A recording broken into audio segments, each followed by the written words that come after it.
I think that this is going to give back. Hold on, I'm going to go to Aziz first. I'm going to come to you right after, I promise. I think this gives hope to the Iranian people for regime change. Aziz, good morning.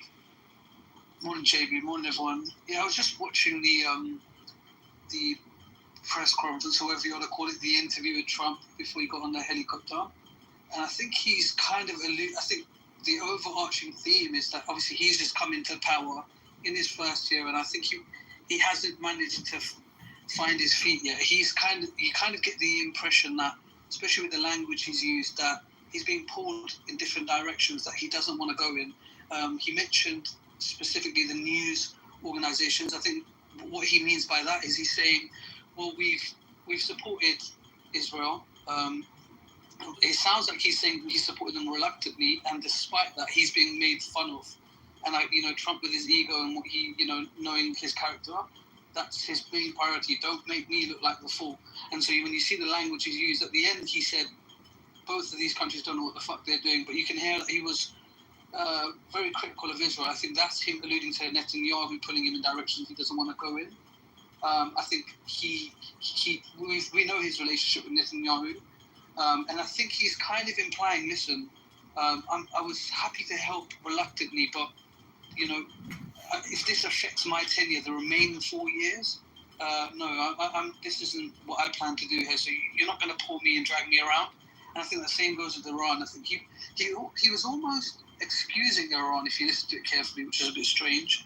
Maybe that's just him being clever, and because he's said certain things about Iran, then struck them the next day. So I'm very careful about what he says about Iran. I don't really believe him half the time. But when it comes to Israel, the posturing is unusual and quite negative. So that's my perception of what I've seen. I kind of agree with that, because it also gives kind of a perception to believe that, Israel fooled an American president. And that could be also what from the people, like whatever they talked about as far as the peace or the ceasefire was concerned. And now it looks as if, Trump was played, right? They used the American standard to, intervene and, call a ceasefire, but now he's pissed off, and I kind of agree with you, man. There's a negative connotation that comes along with what he's been saying, at least as far as towards Israel, because you probably feel like he got played. Well, I think we don't know if he got played or not, but I think that he's pissed off because now his face will go on Mount Rushmore anymore. Good morning, Bag. He played himself. All right, water. Hold on, we're not doing conspiracy. Relax. Don't get emotional. JB. Okay, hold on a second. Hold on. Here's emotional asshole. Go sit in the audience. Good morning, Bag. Good morning, boo. I just want to say you got a cool ass chain. I ain't gonna lie to you. I want to ask you what kind of chain that is. What kind of link is it? Yeah, if you don't mind, DM. I'll just tell you, it's a Tiger Eye. You said it's a Tiger Eye. Tiger Eye. Of the chain design. Yeah, it's called Tiger Eye. Oh, cool. I appreciate that. Thank you for the compliment. Do you know what aftershave he's wearing as well? Just that. Totally agree. I want to go back to Aziz, because I 1000% agree with what you said. I feel like Israel going and, firing off the missiles, he knows that he's in the middle of trying to negotiate a ceasefire, and then he does that, and then you don't expect these people to fight back. It's crazy to me, and it's putting, Trump in a situation, and he doesn't like it, and I don't like it for him. A lot of Americans don't like it for him. BB needs to chill for real. Somebody needs to really talk to him, and and that's the other part about it, because I feel like BB is like, listen, I'm at the brink of being able to make the changes that I need to make, but is that the right way that he's going about doing it? That's the real question. Is he really going the right way, or is there a right way? I don't know. Well, I mean, the question sort of we need to be able to look at is an entire country, right? Because we're not talking about just Netanyahu. We're talking about a country with a government, with a series of cabinets that have basically been in the firing line from multiple dimensions, including not just Iran, but Iran's proxies. Do they need to kowtow to what Trump wants them to be able to do? And if so, why? They are a sovereign country. They have obviously received some assistance, from America in the form of Trump, in the form of dropping a series of bombs on nuclear targets, and that's what they've done. Tell me, should Israel be at the behest of Trump? I think. Is that a question? I'm sorry. I think. Absolutely, it's a question. Well, I think Israel should. I'm sorry, MJ. I'll say good morning to you in a second. I think absolutely. I think Trump has just by him engaging in destroying the nuclear facilities. I think Israel should. And it's not anti-Israel. People sort of open room saying JB said he's anti-Israel. I think Israel needs to stand down right now. I mean, the objective of this whole campaign was to destroy the nuclear facilities. Now they can't say that we've done it and they continue the engagement. Good morning, MJ. Good morning. Yeah, I think the real regime real nation that's in need of regime change is Israel. I think Benjamin Netanyahu and his right-wing Israelis, since their assassination of Prime Minister Yitzhak Rabin 30 years ago this year, they have really kidnapped the Israeli government. They're not only on track for peace. This is the group that's in need to be supported for real regime change in Israel. There needs to be, instead of ridiculing people, real Israelis that wanted peace, right, through the Oslo Accord themselves, they've made it a reprehensible slur, referring to them as the Oslo people. I think, there just needs to be a reckoning with democracy in Israel, a removal of the fascist, non-democratic tactics and tendencies of Bibi Netanyahu and the radical Israeli right, and real change for Israel that's actually represented in views that are expressed by Israelis on the ground. Is that how they win regime time? I don't think. Hang on for a second. No, 1 second. We're not going to do this. Okay, Marty, I get that you've got an alternate position on this, and I also have an alternate position on this, okay? When people come up on the stage, it's not the indication that, anybody just gets off the mic and talk. We've got a one mic policy here, and it's for everybody concerned, okay? If you'd like to be able to respond, that's great. You put up your hand like everybody else, Marty, and it's really good to see you.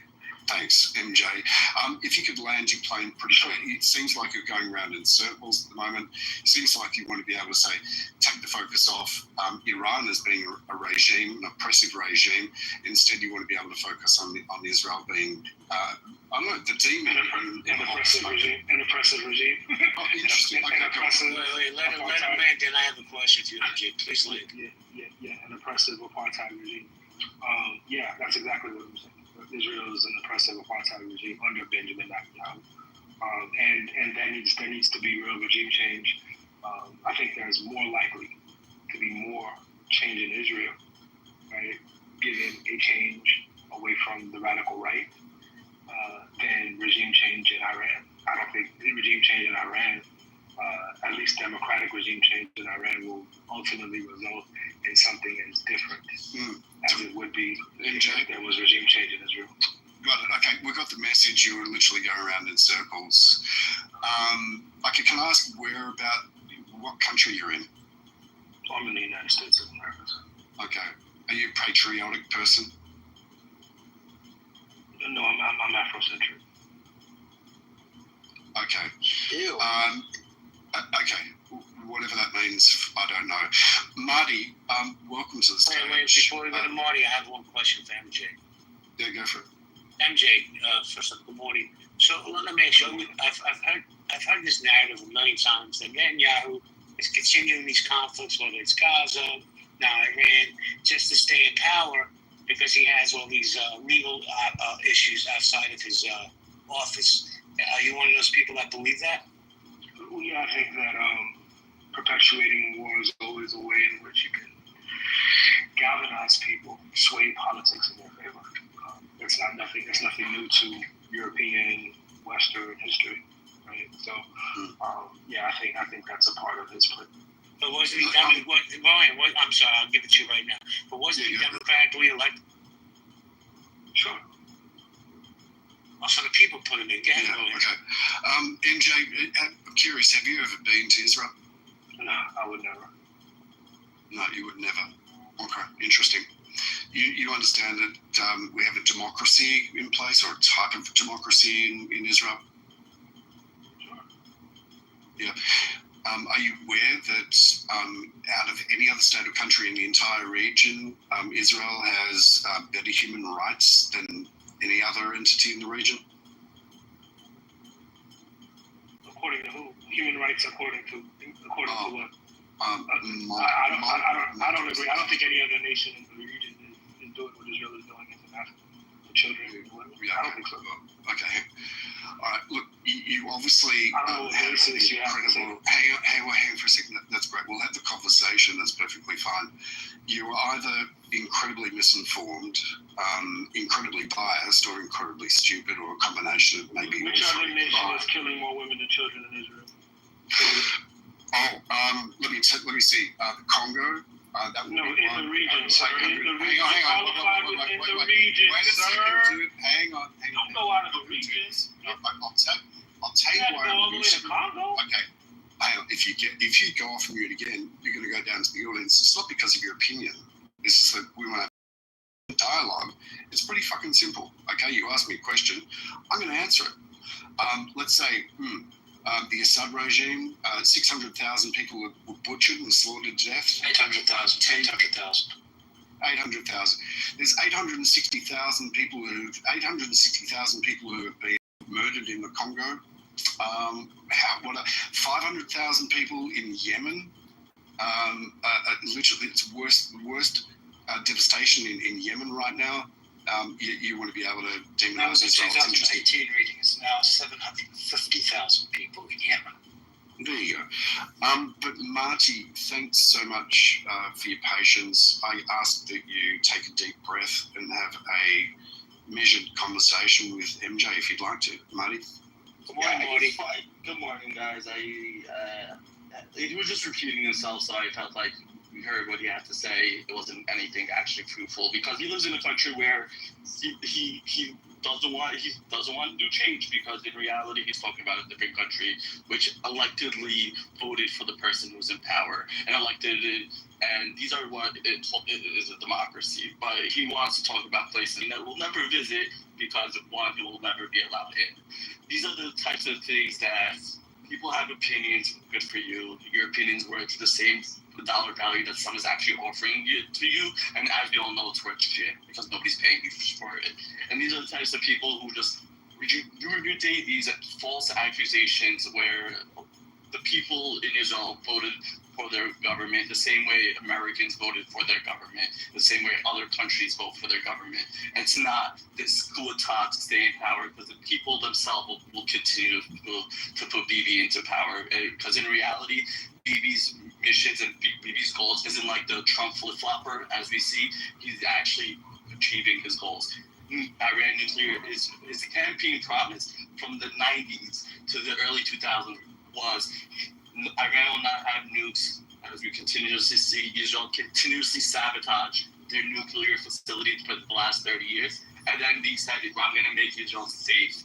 And as we continuously see the suicide bombing that we're so used to with the second Intifada, that it has completely stopped, and this is not the way of life of Israelis. And the third thing was that his campaign promises from the 90s, I'm going to make Israel into a powerhouse where they're going to be advanced in technology, advanced in many different fields, pharmaceuticals. And these are the types of things that Bibi achieved, where he stands, he thinks it's a regime, but regimes are not voted in.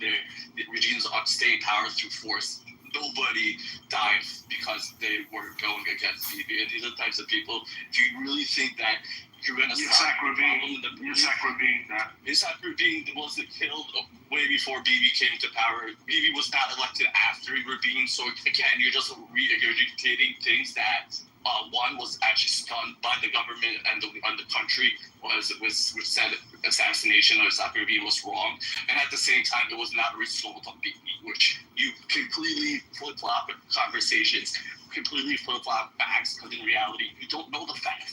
You don't even love the country you live in. So if you really have a fight to fight your own fight in your own country, because in reality your country is going to shit. Let's land it. Thanks, Marty. I just want to say Brooklyn love to Marty. Go ahead. MJ, not so great. Sullivan. Let me ask Marty a question real quick. So, Marty, what you just said about what Netanyahu wasn't doing, what do you think about Menachem Begin? What about Menachem Begin? Menachem Begin united the Middle Eastern Jews to what was like more European-centric. They said Mizrahi Jews are part of the nation, and he worked his ass off to make a unity between the two people who came from different backgrounds, different identical political beliefs, and just like cultures, and he combined them. That's what I think of Menachem Begin. So, can you tell me why he was released from the USSR as a war criminal before he created the IDF and began the onslaught against Palestinians? Menachem Begin was, you said what? He's the USSR. Who gives a shit? The USSR says they were the communists, they were the dictators who would suppress and threw Jews in colons. For them to say that somebody else is bad, they go fuck themselves. Nobody really cares because they're old and they don't actually exist anymore. Interesting. And the Jews fighting for their the uprising in the Holocaust is not compared to anything considering terrorism, because we only targeted Nazi generals or a British military that was occupying our land. If I could just say one thing as well, MJ was critical of Netanyahu. I don't think a good rebuttal is to mention the Israel as a country, their approach to human rights. I don't think Netanyahu is responsible for, creating those laws and legislation. Netanyahu has a different role in the government. I don't think that's a good rebuttal. They're completely separate. Israel's morals and ethics and human rights policy kind of remains regardless of who's in power. Being critical of Netanyahu is not being critical of the Israeli people or the country itself. It's just, these are kind of easy. It's a cheap tactic to simply bring in other elements when you're simply just criticizing Netanyahu, and that's just what it is. And to name the unstable regional states that surround Israel, they're not exactly the pillars of hope, right? So I don't think they're good examples as reference points to say, well, look what happens in Syria. So I think, Israel is a nation that is considered a democracy, and it should be acting accordingly. So I believe Netanyahu has things that he needs to account for. Thank you. And that has nothing to do. Thank you, Aziz. Let me do a quick reset before we go to the next speaker. Guys, this is healthy debate. Trump says Israel and Iran don't know what the fuck they're doing. So it looks like the great peace that he promised, that he said he delivered, was just really another false flag. I have a question for the room. Guys, if you want to come up on stage, by all means, please come up. If you have a pink ticket, cash it in. The question I have for the room is, guys, let me finish my reset, please. Nikhil, mute up. I don't understand when people hear me talking, they think it's okay just to jump the fuck in when I'm doing reset. It's so frustrating. Anyway, good morning, Kenyatta. Good morning, Dee. Good morning, Debbie. Miss Clark, you're welcome to the stage. Even though I don't agree with what you wrote. V-Berg, Opie, good to see you. Like I said, have a pink ticket, cash it in, guys. Today's special raffle prize is all-expense dinner with Rohan. So we're going to go to the next speaker, which is my man, Randy. Randy, good morning. Hi, JD. Thanks for the opportunity to speak. I had to speak up after the last speaker. Netanyahu is for some reason, people have decided to demonize Netanyahu, and I'm going to explain why. Because he is a strong, persuasive speaker who is as smart as anybody else in the room and very good communicator. And a long time ago, certain people decided that they had a vision of how the whole Middle East is going to be resolved. And they see Netanyahu as the man standing in their way. So they've decided to take him down. And I'll go real specific. If all you knew about Netanyahu was what you read in the New York Times, which is basically an organ of the Democratic Party, if that's all you knew about Netanyahu, you would think he's a chump and a jerk and corrupt too. But instead, we've seen a guy who's been consistently elected. There are no term limits over there. So he's been elected. He's been prime minister for a long time, but he is elected. And he has vanquished his enemies. And he said a long time ago, he said a doctrine. It's a doctrine that goes all the way back to Menachem Begin, which is Israel's neighbors cannot have a nuclear weapons program because Israel is outnumbered by about 1,000 to 1 land mass and population-wise. If they don't have a deterrent, then, they're fucked.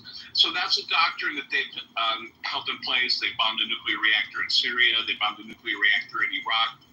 And for 20 years, he has dedicated himself very clearly to the statement that Iran will not have a nuclear weapons. Now, there were many people who stood in his way. Obama called him chicken shit, if you can remember that in the Atlantic magazine. Said Bibi's chicken shit.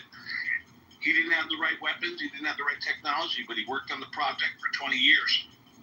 And we have to give him credit for what he's done.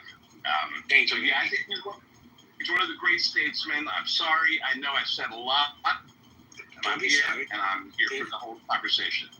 Thank you, Randy. So the question I have for the room is this. Thank you, Randy. I need you to meet up and get feedback. Thank you. So the question I have for the room is, does this instill hope again for a regime change in Iran? I have to tell you, man, I can only imagine what's going on with our Persian friends, our Iranian friends, right? Our Kurdish friends. This roller coaster ride of the last 2 weeks has to be so stressful for them. But I saw Keegan had his hand raised, and I'm going to go to Deo. Good morning, Keegan. Yeah, this is what I think. And I think that whether or not Israel wants to do a regime change in Iran, that's fine. But I think that Trump is a narcissist. He has a large ego. And when you hurt that ego, he's willing to cut ties. And I think that he's very upset with Israel and Iran, of course, but with Israel because they're the allies here. That when he writes up a peace treaty of a ceasefire, and he feels like Israel's broken it, whether or not they were the first ones to break it, he believes they were, or at least he believes that they have some type of causation for this. So I think that I think the United States, we might cut off Israel, and I think that's a good thing. Cutting off the branch that's dying. So There's zero chance Donald Trump cuts off Israel. Well, let me say good morning to Dale. Good morning, Dale. Good morning. Good morning. Good morning, everyone.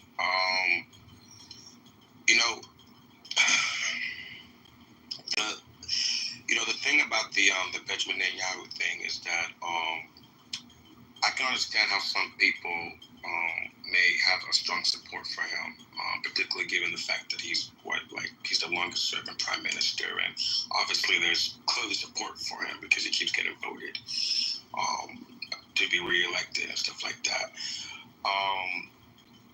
One thing I do think that is a fair thing is to critique him. At the end of the day, he is a statesman, and you are allowed to critique a statesman the same way we're allowed to critique Trump. I can critique Trump right now, and doesn't mean I'm anti-American or whatever, you know what I'm saying? So critiquing the statesman is not necessarily an indication of how you feel about that specific country. And then, in particular to that, this statesman that we're critiquing has an arrest warrant for genocide with the ICC. So I think that part is just completely just put under the rug as if it just never happened.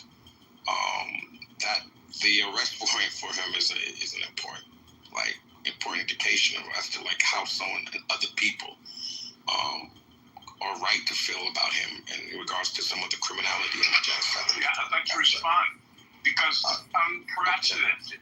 Wait, Randy. And they defend themselves. Randy, I know you hear me. You have no mic control. I want to let the man finish and land his plane, and then I would have given you the opportunity to push back. So some respect to the other speakers. Yeah, Dale. Okay, so yeah, moving on from Netanyahu, what I really wanted to come here and talk about was what we're seeing now going on right now currently in regards to like U.S., Israel, and Iran and this whole ceasefire situation. I'm curious to try to. I think we kind of like talked about it a little bit, but I'm curious to see what the room's thoughts and temperature is between Bibi's relationship and Trump's relationship. I think that like we started to talk about how it seems like they're on like eggshells right now. And for me, I know the media is gonna like point it and say like, Trump told Iran and Israel to like what the fuck are y'all doing? But if you actually listen to the full recording of what Trump was saying and everything like that, he was more aghast with Israel than anything else. He seemed to be more critical of Israel than Iran. And I think that deserves a conversation, because if you're going to say that we are... Land your plane, sir. Well, I'm about to land it. So if you're about to say that we being critical of Israel and Benjamin Netanyahu is an indication of anything else, we just heard Trump being super critical for the first time. You said that 5 times. We get it. Trump criticized Netanyahu. Criticized Israel. So, we get it. So what do we think about Trump's criticization of Israel? I'm going to hand it to Rohan and then get Randy back in the conversation. Rohan, you want to... Yeah, cool. Look, I think that's a fair assessment. You know, based on what I saw as well, I can see that he was more pissed off with Israel than Iran. I think that's a fair call, 100%. And like it got me thinking as well as to why that would be the case. And look, maybe there is some friction between Trump and Netanyahu. That is a possibility. There have been times in the past where they haven't seen eye to eye. But at the same time, I think that, look, I mean, you've got two egos there. There's a possibility that two egos, could potentially be butting heads with each other. They might have conflicting ideas of what the outcome should be. And that boring. I moved him. Go ahead. Can I go, baby? No, just hang on for a second. I haven't finished. The other thing to take into consideration is that it wasn't too long ago where you saw that there was a ruse, I guess. There was a situation where, I can't remember exactly what the date or the conversation was about, but there was a perceived disagreement between, and also some heat and some friction between the two people. Yet, when it came to making a joint announcement, they both had adulation for each other. They were both singing each other praise. They both had similar wording in their speeches straight after the bombs were dropped on the nuclear facilities. So is there a potential that this could be part of a playbook to be able to play out Chapter 2, which could possibly involve a regime change? Let's see how it plays out. I don't know. Thank you, Rohan. So I'm going to go to Randy. I'm going to give you a minute, and I want to go to Dr. Goddess. I'll be quick. I think what Rohan seems to be suggesting is that it was performative. I don't think so. I think it's a lover's quarrel. It's just one day, guys. Okay? Don't forget, one day of Trump time is like 1 month of Biden time. And so this is just this morning's news cycle. That's one press conference. Sure, the guy is upset. He's upset today. He thought he had negotiated a ceasefire. He wants to go play golf. He thought he solved another world problem. Turns out he solved the world problem as quickly as he wanted to. So, he's a boss. So he's telling everybody, hey, get this fucking thing done. You guys are fuckheads. Go get it done. But I don't think that means anything. I don't think in a month from now people will be talking about it. I think they'll be talking about 20 other things. So, it's today's news, guys, but not tomorrow. That's my opinion. Thank you. Well, I think... Get the fuck out of here. I love you. All you guys, I love you. I fucking love you, okay? Thank you. Just hit my Cash App. Dr. Goddess, good morning. Dr. Goddess. Good morning. I have to tell you something. I didn't get a chance to tell you last time we spoke. It's been a little while. You're one of my favorite speakers on this entire app. I just wanted to say that. So, Dr. Goddess, what do you think about what's going on with Trump saying Israel and Iran don't know what the fuck they're doing? What do you think? Well, to the title, I haven't caught up on what Trump has said this morning, but I don't think that Trump knows what he's doing either. I think that Netanyahu has clearly been taking advantage of the United States as well as the conflict in the Middle East. And I have deep disregard for Netanyahu, Ben Gvir, and that total hardcore right leadership in Israel.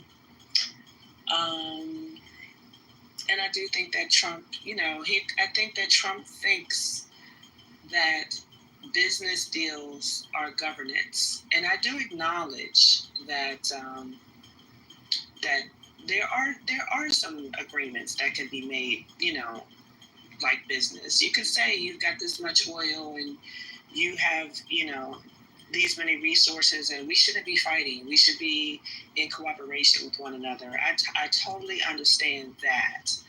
But I think the other aspect of it is like Donald Trump, the world is not the art of the deal. And you have not mastered the art of the deal, even in your own business operations. And so as you are directing government, sometimes you get it right because business is business, but you're looking really foolish right now.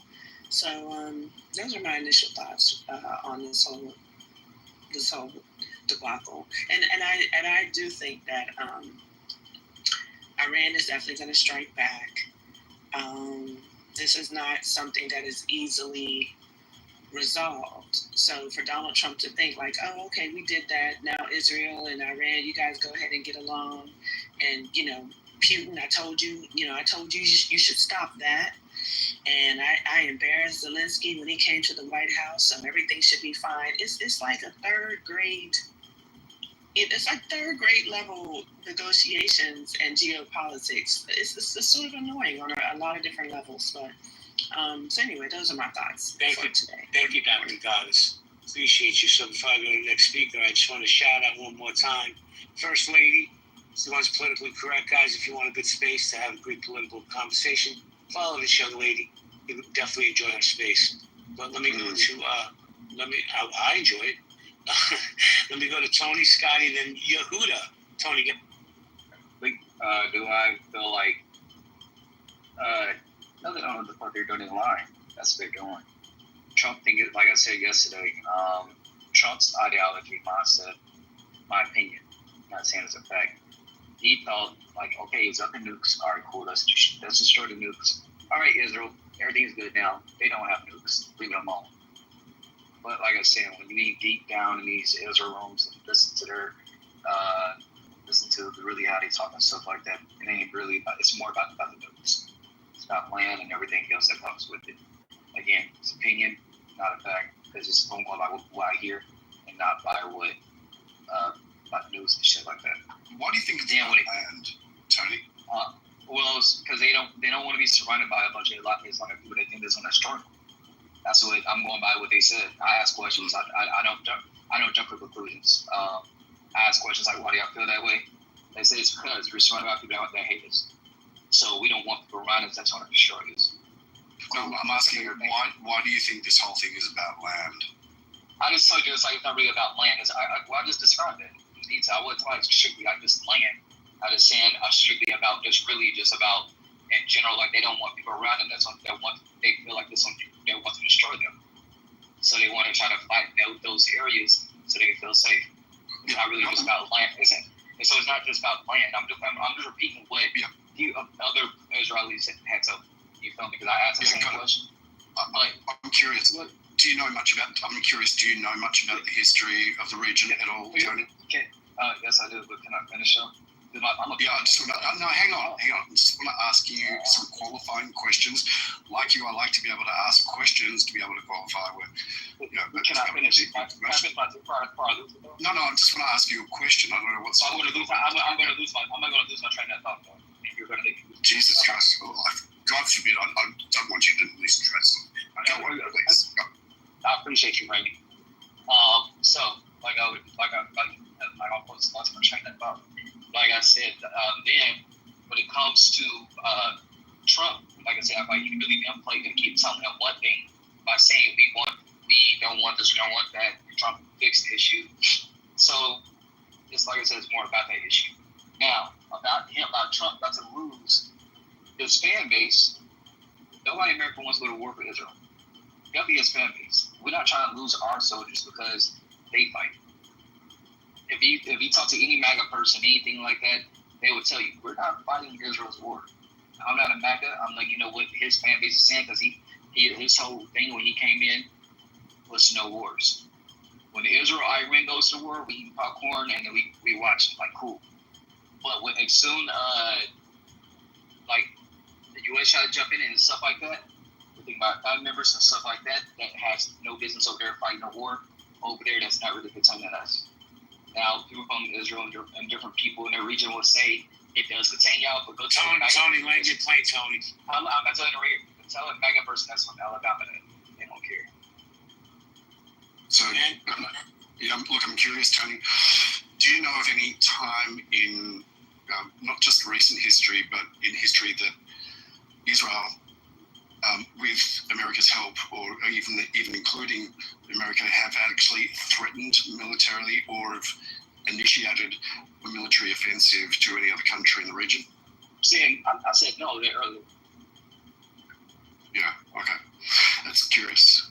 And do you hear the Americans jumping up and down calling for the death of the Yemenis? No, don't care about that. Okay. U.S. Okay. Look, I've got no other questions. I think everybody else can make their own assumptions from where I'm getting at this point. Tony, your argument seems to be a little bit weak. Appreciate you coming up to me, Tony. Hold on, Dale. Thank you. I'm going to go to Scotty, then Yehuda. Scotty, good morning. Morning, JB. How you doing? Yeah, I'm not too bad. Yourself? I'm fantastic. Do you want to chime in the conversation? Yeah, I just think it was when you dropped the F-bomb earlier on. You're a little low, Scotty. Can you speak a little louder, please? Yeah, when you dropped the F-bomb to Trump earlier on about he wasn't too happy with the Israelis. I just think that was the right call that he made. He thought he'd sorted the situation out. Clearly, they didn't agree with him. Is that it? You done? Yeah, that's me for now. All right, thank you, Scotty. I'll come back to you. Let me say good morning to Yehuda. Yehuda, good morning, bro. Good morning, JB. Thanks for having me. Hopefully your train doesn't come and ruin my minute or so I had to discuss. So if you hear a bunch of stuff in the background, don't worry about it, brother. Mike is yours, and then I want to welcome Hoosier to the state. Thanks. Well, I mean, I'm able to speak for a little bit, yeah. But anyway, yeah. So my assessment of it is, obviously, I'm coming at this from, an American and a Jew, and obviously I believe in Israel's right to exist, and Iran doesn't. So go after the head of the snake. Wait, Yehuda, when you say Iran does, you mean the regime, not the people? Yeah, of course I mean the regime, not the people. Because the people, I mean that's what Netanyahu said, right? Our war is not against the people of Iran. So yeah, sorry for my slight sloppy, but yes, I mean in terms of like the regime of the Ayatollah and all of that. So of course, going after the head of the state, like what? I mean, like whether or not it's going to be a regime change through force, or if the people are going to uprise, because as you said, the people, I would hope, wouldn't want to be continued to. Sorry, here comes the train. But yeah, just to be. All right, I'll come back to you, Yehuda. Hoosier, good morning, my man. Good morning, Mr. How's it going? It's going great, man. Thank you for asking. I had a question for you. You weren't in the room earlier. Sure. Does this debacle of a peace deal, does it instill hope into the Persian, Iranian, Kurdish people over in Iran that there'll be a regime change? real people that they wanted the regime to be gone. They're very disappointed, but there's a ray of hope that this is just like the B-2 that they were just about to take off, but in 2 hours they hit the ground. Probably they're thinking or hoping that this peace request or peace deal is just for Israelis to regroup and figure out the next stage and step.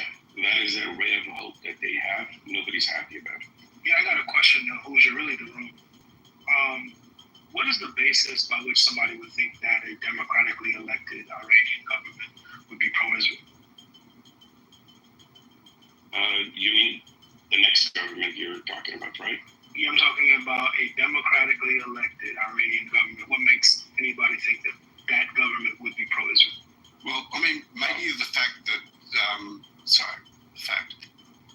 from the feedback that I get, 80%, and this is from multiple sources, of the population of Iran, which is approximately about 78 million people. The total population, I think, is around about 90 million or 88 million this time, are in favor of a regime change in themselves. Many Iranians that I've come across, and I've also seen footage of Iranians in Tehran and different places, saluting and thanking Israel for taking this action. So I think there's a very good chance, and also there is a history as well that can be referred back to of Iran and Persia and Israel working hand in hand in the past. So it is a possibility. It's not about them being pro-Israel. It's about them not being as extremely anti-Israel as they are. Is Saudi Arabia pro-Israel? I wouldn't describe them that way. But at least we can speak to them, and they're not shooting rockets at us every moment and using proxies to try, using Hezbollah and Hamas and, the Houthis and the Islamic Jihad. Like, it's easier to have diplomacy they're still Islamists. They're still, Dhimmi apartheid Sharia law. It still exists in Saudi Arabia. But at least we can have a conversation with them without them, threatening our existence. You see the difference? No, well, surely you wouldn't want a democratically elected Arabian government. I mean, surely you don't think that would be a pro-Israel or a less anti-Israel. And I'm going back to the next government of Iran. The mindset that the Iranians have maps beautifully onto the mindset the Americans have and the Israelis have. Put the religion aside. The religion was something that was forced on the people. Their primary religion was on this. And now the current regime, let's assume that it's gone. So people are poor, they're hopeful that they have a better life. And on YouTube, the people that they were born, they're less than 70 or younger than 47-year-old, they luckily have the YouTube to go there to see what they were before this Ayatollah regime. So you put all that together, and then they figure out they couldn't get rid of the regime, but it's an external force that historically they're very close and tied to each other for the events of the past, the Babylonian freedom and stuff. These two cultures are very close to each other. Culturally, they're extremely close to each other, and there are 50,000 Iranian Jews that they had to flee after the revolution. They're speaking Farsi. They've put their print on the Israeli culture, and there's going to be a huge commerce between the two countries. Geographically, they're very close, so there's going to be a lot of tourism back and forth. The mindset I'm talking about, these two cultures map onto each other beautifully. It is not like the Arabic culture and the Persian culture that they're constantly in conflict. Are the Israeli Jews that are the Jews that are within the Iranian government, so the current Iranian Jews, are they pro-Israel? They are. There's no, you cannot find a single Jew that willingly is part of any Ayatollah's government. Would I be able to chime in? Can I be anti-Mecca and pro-Muslim? Is that possible? Like, let's say I love Muslims, but Why do you guys have to do Hajj to Mecca every year? Why can't you guys do that in Europe? Is that anti-Muslim or is What define you guys? I'm saying Muslims in general. Like, I'm saying, let's say, like, somebody says, like, I'm not anti-Muslim, I'm just anti-Mecca. Like, why do you guys have to make Hajj to Mecca? I'm using an analogy because Zion in the Hebrew Bible is Jerusalem, right? That's what it means. That's where it comes from. That's where Zionism comes from, is from Jerusalem. So if you're going to say that, you know, you're anti-Zionist but not anti-Jewish, then you're basically saying the same thing as somebody saying, like, this is core to our religious understanding, is that Jerusalem is our holiest city and has been, you know, for over 1,000 years before Islam was even a thing, right? So that's where we're coming from. Like, of course they're Zionists. Of course they are. Like, what else are they going to be? You know, that's part of our religion. Are all Jews Zionists?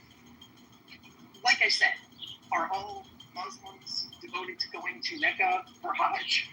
Like, it's part of our religion. I'm sorry. Like, are all Jewish saints? For the equal, I don't know if there's if I would, that's feel like that's a false equivalency between Zionism and the Hajj. Just putting that out there. It's not, though. It's actually a perfect analogy because literally, we in the Bible, we would go 3 times a year pilgrimages for the holidays of Sukkot, Passover, and Shavuot. Okay, so it's actually a perfect analogy. Prior to 1948, were you guys allowed to do this under the Ottoman Empire? No, because we never had a temple for the past 2,000 years because so for the past 2,000 years, does your Zion and your pilgrimages to Jerusalem not count? Well, the point is that it's being occupied. No, but the point is that you don't have a Hey, wait a second. Hang on, wait a second. Mute up for a second, okay? If you want to ask a question, at least have the common decency and courtesy to be able to wait for the reply. Go ahead, please. So there is an occupation in Jerusalem, and it is the Al-Aqsa Mosque, the Dome of the Rock, right? These, like, you know, basically these, you know, Muslim monuments were occupying the site of where the Holy Temple used to stand. And as a result, we're sharing our holiest city, Jerusalem, which pre-existed Islam by over 1,000 years. And that's the core of this conflict, okay? Hamas, they called it the Al-Aqsa flood. What does that mean? Let's go to Jerusalem and, you know, basically reclaim it for only Muslims, right? What if we went to Mecca, destroyed the Kaaba, left up a wall, and said, here, why don't we, let's build a synagogue on top of it, and, let's share. That's what Jerusalem is experiencing right now. So that's why we have this conflict. That at the core of the conflict, it is a religious conflict. And anyone who wants to just say it's about land and it's about, you know, secular, it's not. Thank you, Yehuda. That's part of it. Thank you. Hamid, good morning. Before I go to the other mods that just came on stage, I have a question for you. It's a very simple question. In your opinion only, does Israel have a right to exist? What do you mean by Israel? This case, do you mean like the country Israel? Country. Yeah, the country does have a right to exist. I think you can call the country whatever you want. Do you think that Palestinians have a right to exist? Do you think that Gaza has a right to exist? Why are you deflecting? I asked you a very simple question. Yes or no? You want to deflect? This is what I like to do. That's why I asked you the questions. No. Listen to what I'm saying. It's a yes or no question. If you're not going to answer it, then please go to another room. Is Israel the country? We've talked about Palestine ad nauseum. I'm talking about Israel the country. Does it have a right to exist? Yes or no, sir? No, under Netanyahu. Okay, so there has to be strings attached to the government that runs the country. You should qualify with Jerusalem as its capital. Qualify with Jerusalem as its capital. The capital doesn't matter. The point I'm trying to make is that if you want to have a one-state solution, if it's a democratically, do you know why the Jews don't want to, or more specifically the Zionists don't want to have a one-state solution? Because the number of Palestinians would outnumber the Jews. For example, we saw recently. Hang on, pause for a second. Hang on. No. Wait. Oh, hang on. Why can't you finish? Hold on a second. What's going on? Let me just say, this is not a democracy in this room, right? If the mod wants to interject and have a conversation, we're going to let him. Because I got to be honest, and I'm just speaking for myself, nobody else. I am so fucking sick and tired of this deflection. If you're an anti-Semite, stand on your fucking square. Okay, bro? Look, he's down the girl. I'm going to invite him up again. There we go. Look, regardless of who you think you are. Yeah, okay, and you'll be done again if you interrupt. Okay, if a mod, whether it's me, whether it's JB or any of the mods, right, choose to be able to ask you to pause your thoughts for a moment, that's the prerogative you have. If you don't like these rules, which apply to absolutely everybody, you think you're something special, you're not, you can leave the room. You have a choice. It's entirely up to you. We're here to have healthy debates. These have been our rules for many years. You're not anybody special. Terribly sorry. Well, and let me just interject this real quick.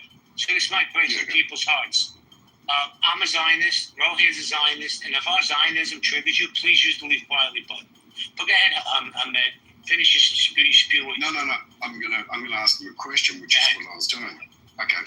I mean, for some reason, you think the only solution is a one state solution. I don't understand. I mean, there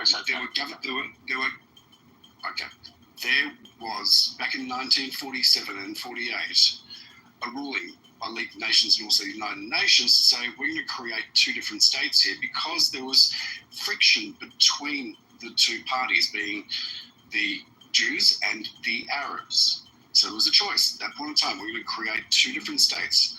One was going to be for the Jews and the other one was going to be for the Arabs. That shouldn't be a problem. That shouldn't have been a problem.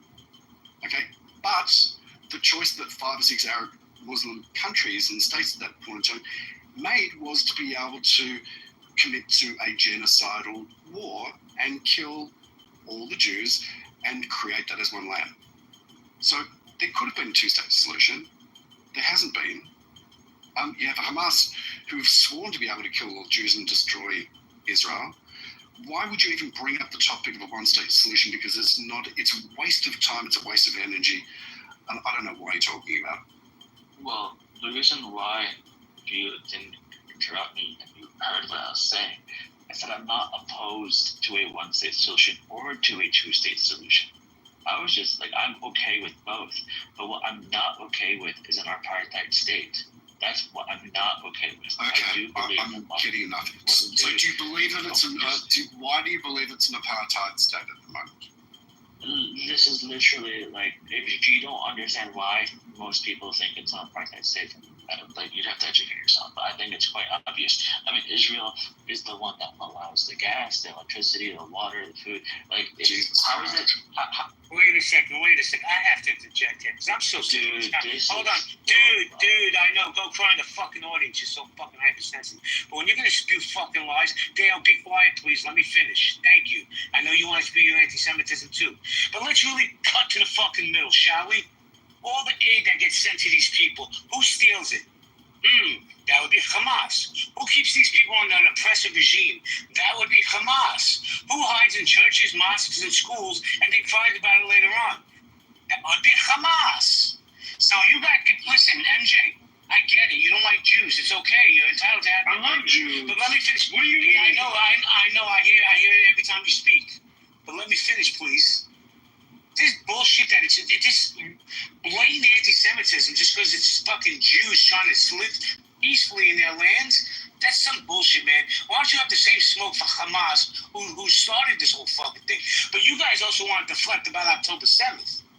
And that's something I'll never allow. Hold on, MJ, I'm not done. But this is ridiculous. You pseudo-intellectuals. You're not pseudo-intellectuals. You're assholes who are fucking anti-Semites. Stand on your fucking square. Because rest assured that Jews ain't backing down anymore. We're not going to be punched down on, and we're not going to be silenced. JB, do you feel that being against an Israeli state is the same as being against the existence of Jewish people? Do you think those are the same thing? Yes, I do, actually. Actually, I do. Hold on, let me finish. You asked the question, let me finish.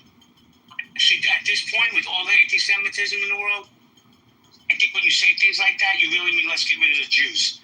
And maybe I'm being hypersensitive because I'm a Jew and I've seen so much shit in this world, Randy. Hold on, bro. But I've seen so much shit, so much anti-Semitism in my city. It's ridiculous. By people who couldn't point out the river or the sea that they're chanting for. JB, no, I have a follow-up. I just want to very briefly Do the Jews or the Jewish groups that? What? Okay, I guess it's not a democracy. You're right. Keep good. I just want to briefly say, the people of Gaza, they dug up their pipes and their plumbing to build rockets. That was an actual decision to make, to dig up their pipes and make rockets. There's a misconception out there that Gaza has to rely on Israel for all its gas and water. No, they don't. They have their own. They could have their own water plants, their own power plants. I'll say this: between 2006 and 2023, Gaza was a Palestinian state. It was a country. Unfortunately, it started by declaring war on Israel, and Israel enforced a blockade because that's what happens when people declare war on you. Randy, let me go ahead, sir. Thank you. And I thank you, but I'm going to say this respectfully to you. You can give all the facts you want.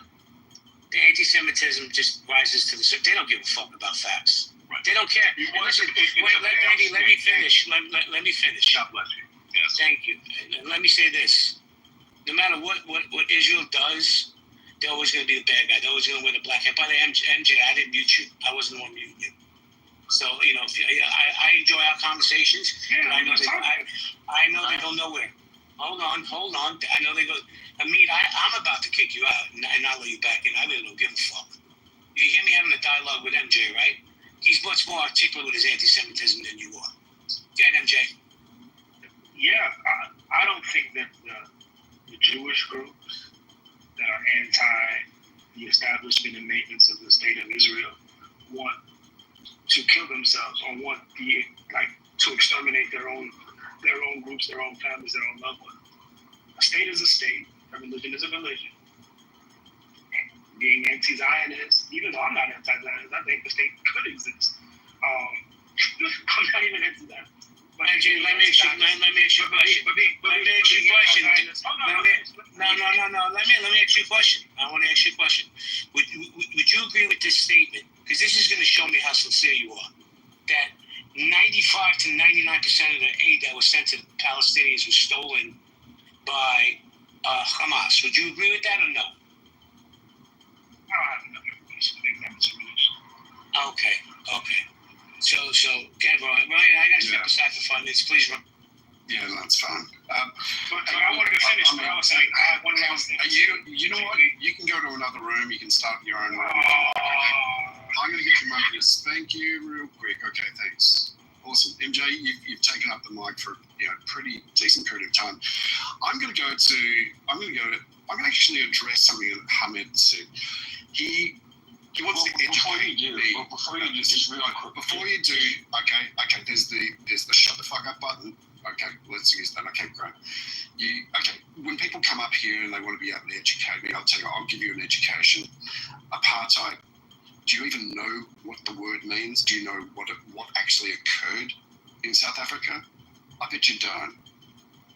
Apartheid started in 1948 and finished in 1994. Okay, it was in South Africa. There were 14 laws that were brought in, 14 acts that were brought in between that period. The first one started in 1949. The last one was in 1972, actually 71 by recollection. None of these laws apply in Israel. So how the hell could you call Israel an apartheid, and especially when you've got over 20% of the population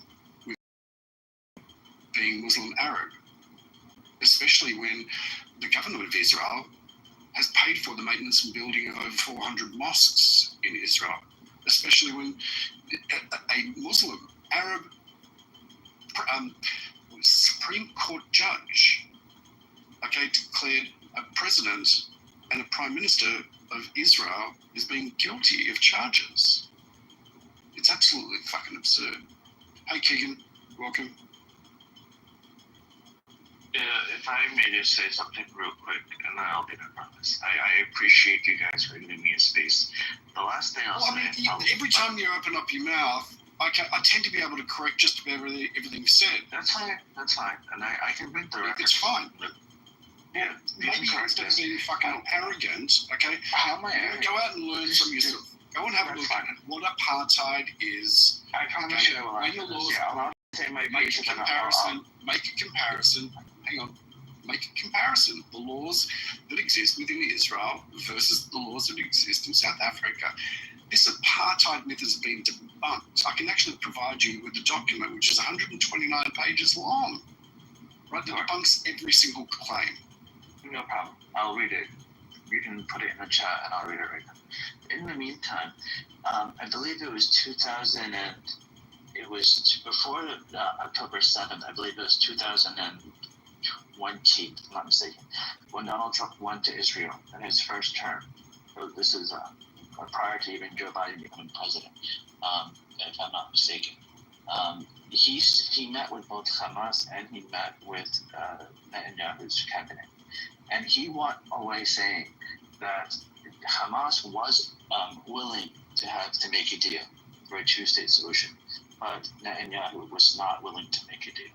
Now the question becomes this: what would make Donald Trump to say that statement, and does that statement of Donald Trump make him an anti-Semite? Yeah, I believe you're misquoting. I believe that you're misquoting the situation. Misrepresenting it. Okay, so I'll tell you what you can do.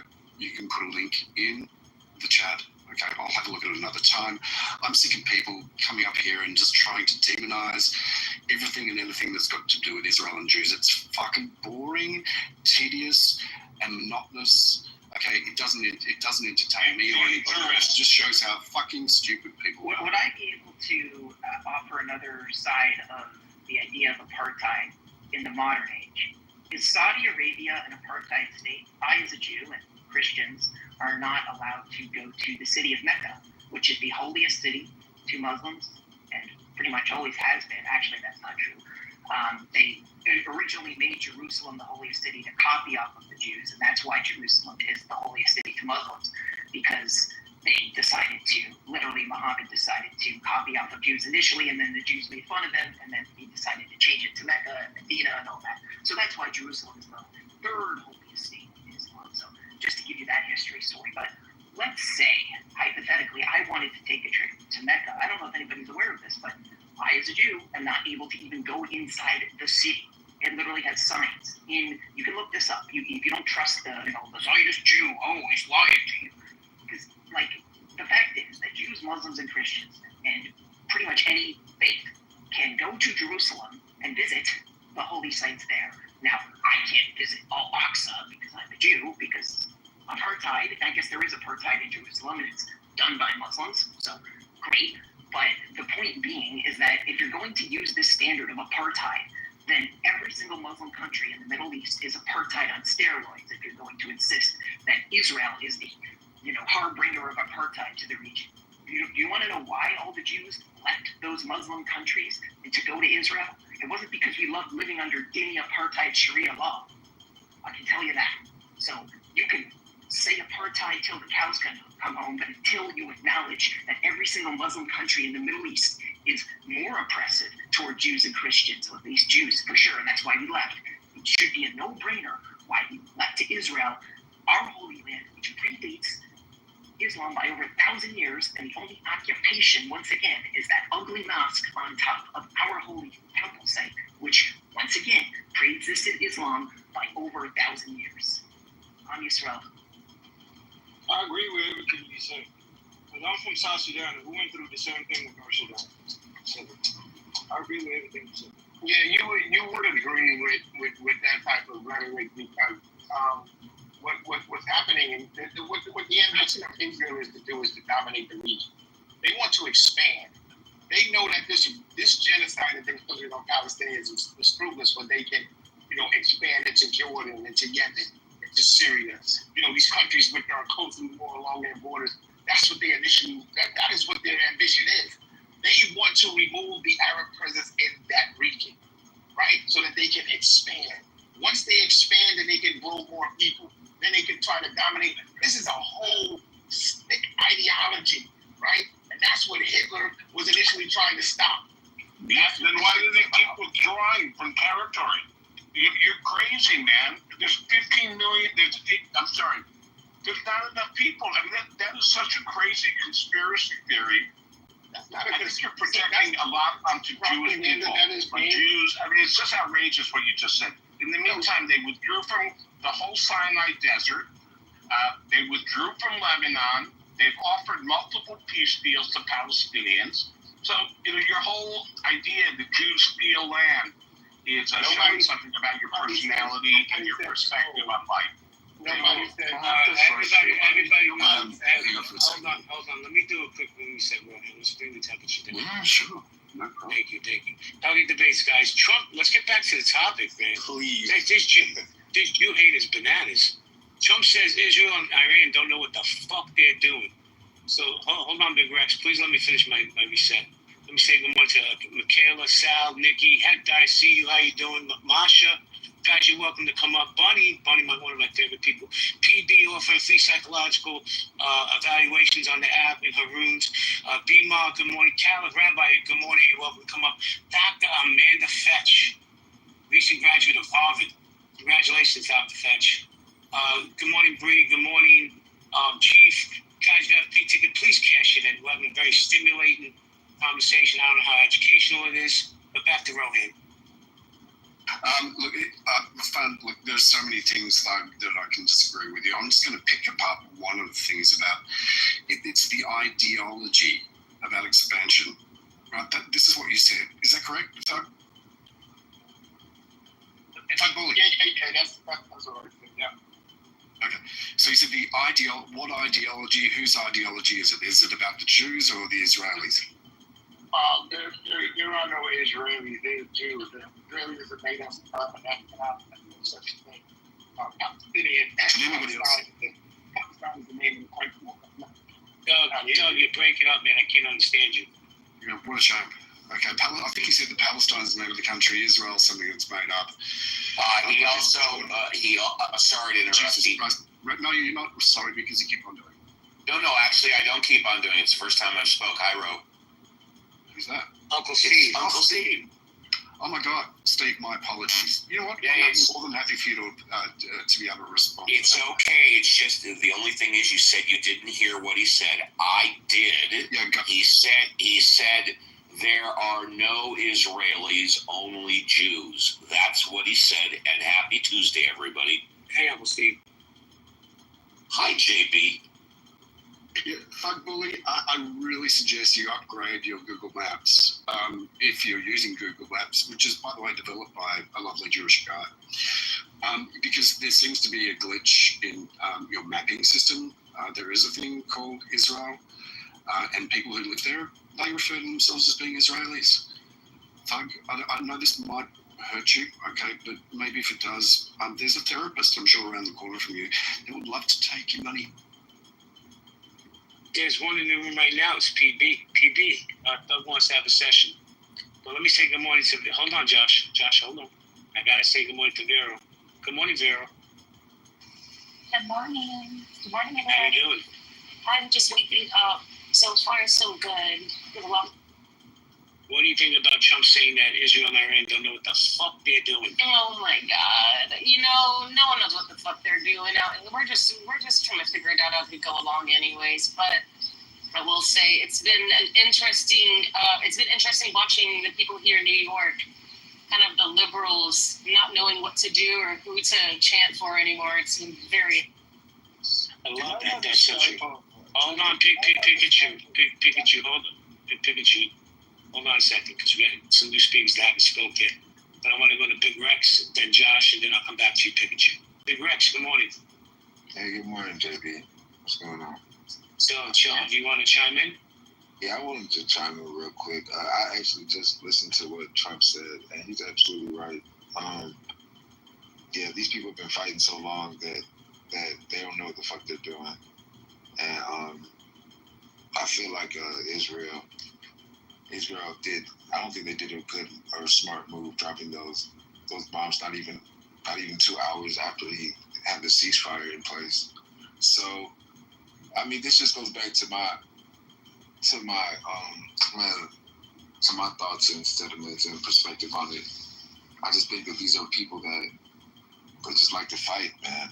And until they get down to the real root of the issue, the real, true, spiritual root of what's going on, they're gonna keep on fighting like they don't know what's going on. So I'm excited, and I'm curious to see what becomes of this. Thank you for allowing me to speak.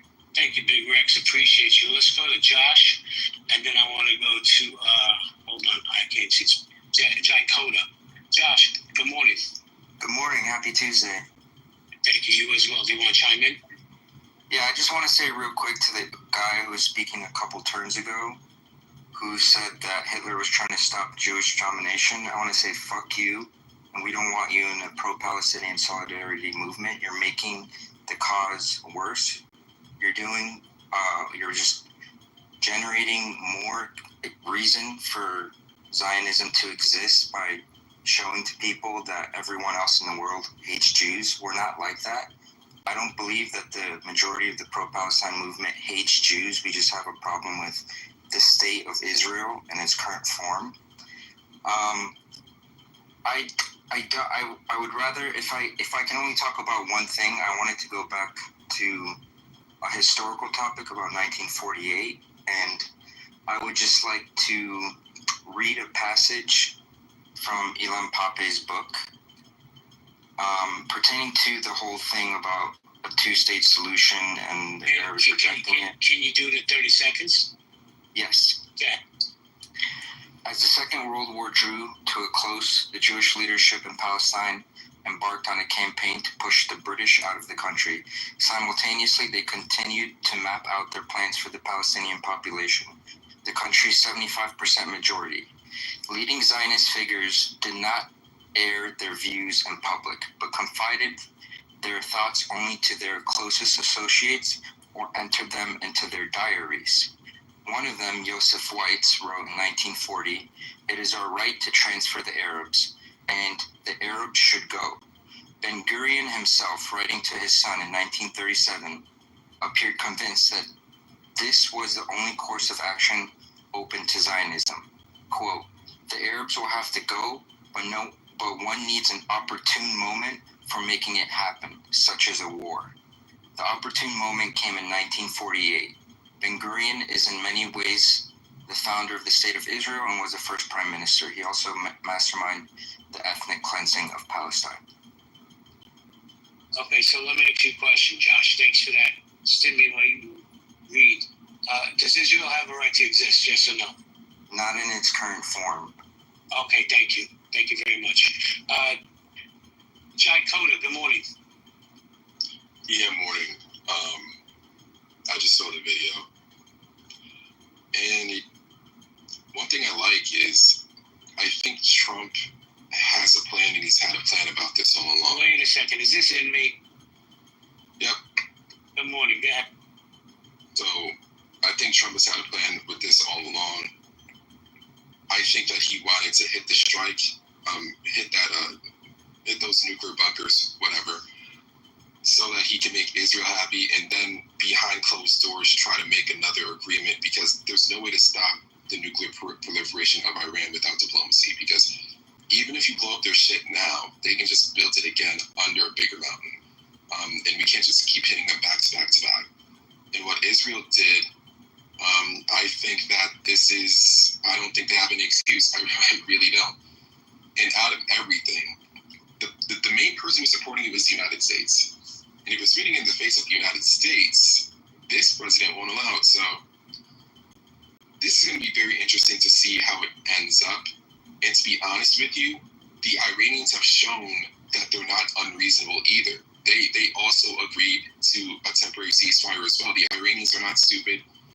I don't have any idea what Israel's long-term strategy is, because Iran cannot be defeated without nuclear weapons, and the West is not going to use nuclear weapons against Iran because of their positioning, and they don't want to fuck up world trade. They don't want to fuck up world trade. They just don't. So I have no idea what Israel's plan is. It really just seems like they don't know what they're doing, and they feel like the United States is going to back them at every single decision that they make. Jay, I have a question or two for you. So you did say that Iran appears to be reasonable. Did you just say that? They don't seem to be completely unreasonable. They don't seem to be. They don't seem to be completely unreasonable. Yeah. Haven't they, for the past 40 years, been constantly saying death to Israel and death to the United States? Yeah, but it's war. Yes, okay. I just wanted to make sure you were aware of that. Yeah, but they say it explicitly, but I mean, look at what we do to their regions. We don't say death to the Middle East. Because they say it explicitly, that makes them reasonable. Is that your No. I'm saying that that's war, and we've done pretty terrible things in the Middle East. We just don't say it explicitly. So what we say is we're trying to spread freedom, but then we just destroy countries and kill millions of people. Jai, look, terrorism is a terrible thing. Can we agree with that? Yes. Yeah, but terrorism. Hang on. I want to take you down a path. I think I'm conflating the point with something else. No, trust me on this. Terrorism is not a good thing, correct? Yes or no? No, terrorism is not a good thing. No, okay, it's a terrible thing, right? So every country, every state has a declaration of designated terrorist organizations. If you do a search on Google, you're going to find 90% of terrorist organizations in the world today are Islamist. Okay, please take a note. Do it yourself. Don't take my word for this. Iran is one of the biggest sponsors of terrorism in the world today. Okay. Now, again, don't take my word for this. Go and do some search. They sponsor and support and have helped bolster and build Hamas, which has Nazi-like ideologies, wanting to be able to kill Jews and also to be able to wipe Israel off the entire planet. And Israel is one of America's, if not, well, it is America's best friend in the region. Same thing goes for Hezbollah. Same thing goes for Palestinian Islamic Jihad. The Houthis, maybe do a search and find that, as it was suggested to you maybe earlier, that there were 2 million people in Yemen in the streets calling for the death of America and the death of Israel. And Iran is sponsoring these entities. And you want to tell me, or you want to convince other people that they are reasonable? To respond quickly, I'm not trying to convince anyone of anything. I just came to say my opinion. And listen, I'm not here to convince you to not be a Zionist. You can do what you want to do. That's not my business. I'm just saying that after the strikes that Trump went out of his way to do, which was politically risky for him, given his base and given the left, a lot of, like 70% of Americans, they don't want to be in another regime change war. Bingo. And he did Israel a favor. And after having the West look strong, after having Israel kind of vindicated by Trump's actions, Israel proceeds to still escalate. And if you love your country so much, if you love Jews so much, if you love the idea of Israel so much, I think it's time to start thinking strategically, because if Israel keeps going down this path, they can't. You're making out. Hang on. They can't. There's something wrong with you. Jai, mute up. I think your news feed needs to be looked at because there might be a technical issue. Israel didn't actually initiate this at all. They didn't initiate this war. Hamas was the entity which came into Israel, murdered people, took hostages, and so forth. In terms of this fighting with Iran, the last recent bout, okay, Iran had sent missiles into Israel. Israel responded. Why would there be a problem? We're not talking about who started it, sir. We're talking about where it is now. And if Israel doesn't move to de-escalate, Israel is going to be destroyed, and Israel is going to use... Isn't there a ceasefire right now on both sides? No. No, there's not. There's not. Israel fucked up that ceasefire. And to be honest, they were in Wait a second, inmate. Like Rohan said, respectful. I don't know where he is from. Hold on, man. Hold on. From what I understand, Iran broke the ceasefire, and Israel struck back. So please, can you listen, man? I welcome you to my stages. I welcome what you say. I don't agree with it, but if you're going to say something like that, at least get the facts right. Iran fired the missile 2 hours after the ceasefire, and Israel retaliated. Now, I'm not going to say Israel's perfect, but I'm going to say at least get your thoughts. That's what you got to say. I'm not even an anti-Zionist guy like all these guys crying for the Palestinians. I don't care. Nobody's just going to be dispassionate. I'm just looking at this from a dispassionate strategical point. If Israel doesn't start de-escalating, it's not going to be in a good position because they can't win the war alone, and I don't think the United States is going to be there. Exactly. I've just about had enough. Okay, John, I'm all in favor of having a conversation. Okay, if a moderator, including myself, including anybody else who's got a green bean here, needs to be able to talk, that doesn't give you the indication to be able to keep on talking. Okay, it's pretty standard that it's here. Like I said, you don't understand. Your news feed, okay, seems to be upside down for some reason. It wasn't Israel who broke the ceasefire. It was Iran. The IRGC fired rockets into Israel. Israel retaliated. When a country retaliates, that's not initiating. Okay? Please go and check your sources. It's probably a really good idea. Well, can I go next, please? Sure. Yep. Who's that, Dale? Yes. Yep. Hi, Dale. Yeah, I just want to go back to talking about Trump. Can I just respond to one thing that Jai said? Jai, please, do you think that Israel could not cream Iran overnight, bomb the shit out of them, destroy them? They could do it in a minute. They're using tremendous self-control. They're only going after military leaders. They're shooting missiles at the 7th floor of a building. But dude, don't think that Israel couldn't cream Iran. They already knocked out. All right, thank you. Then let's move on. Dale, go ahead. Thank you. Okay, yeah. Sorry, I gotta go back to Trump. If that's okay. By all means, by all gods, please go back to Trump. Yeah. So the thing about the issue about who broke the ceasefire, Ro is right in regards to the fact that the timeline of events. But what's interesting about that timeline of events is that Trump is more upset at Israel, regardless of the fact that it was Iran that broke the ceasefire, like technically speaking, right? But Trump seems to be more upset about Israel.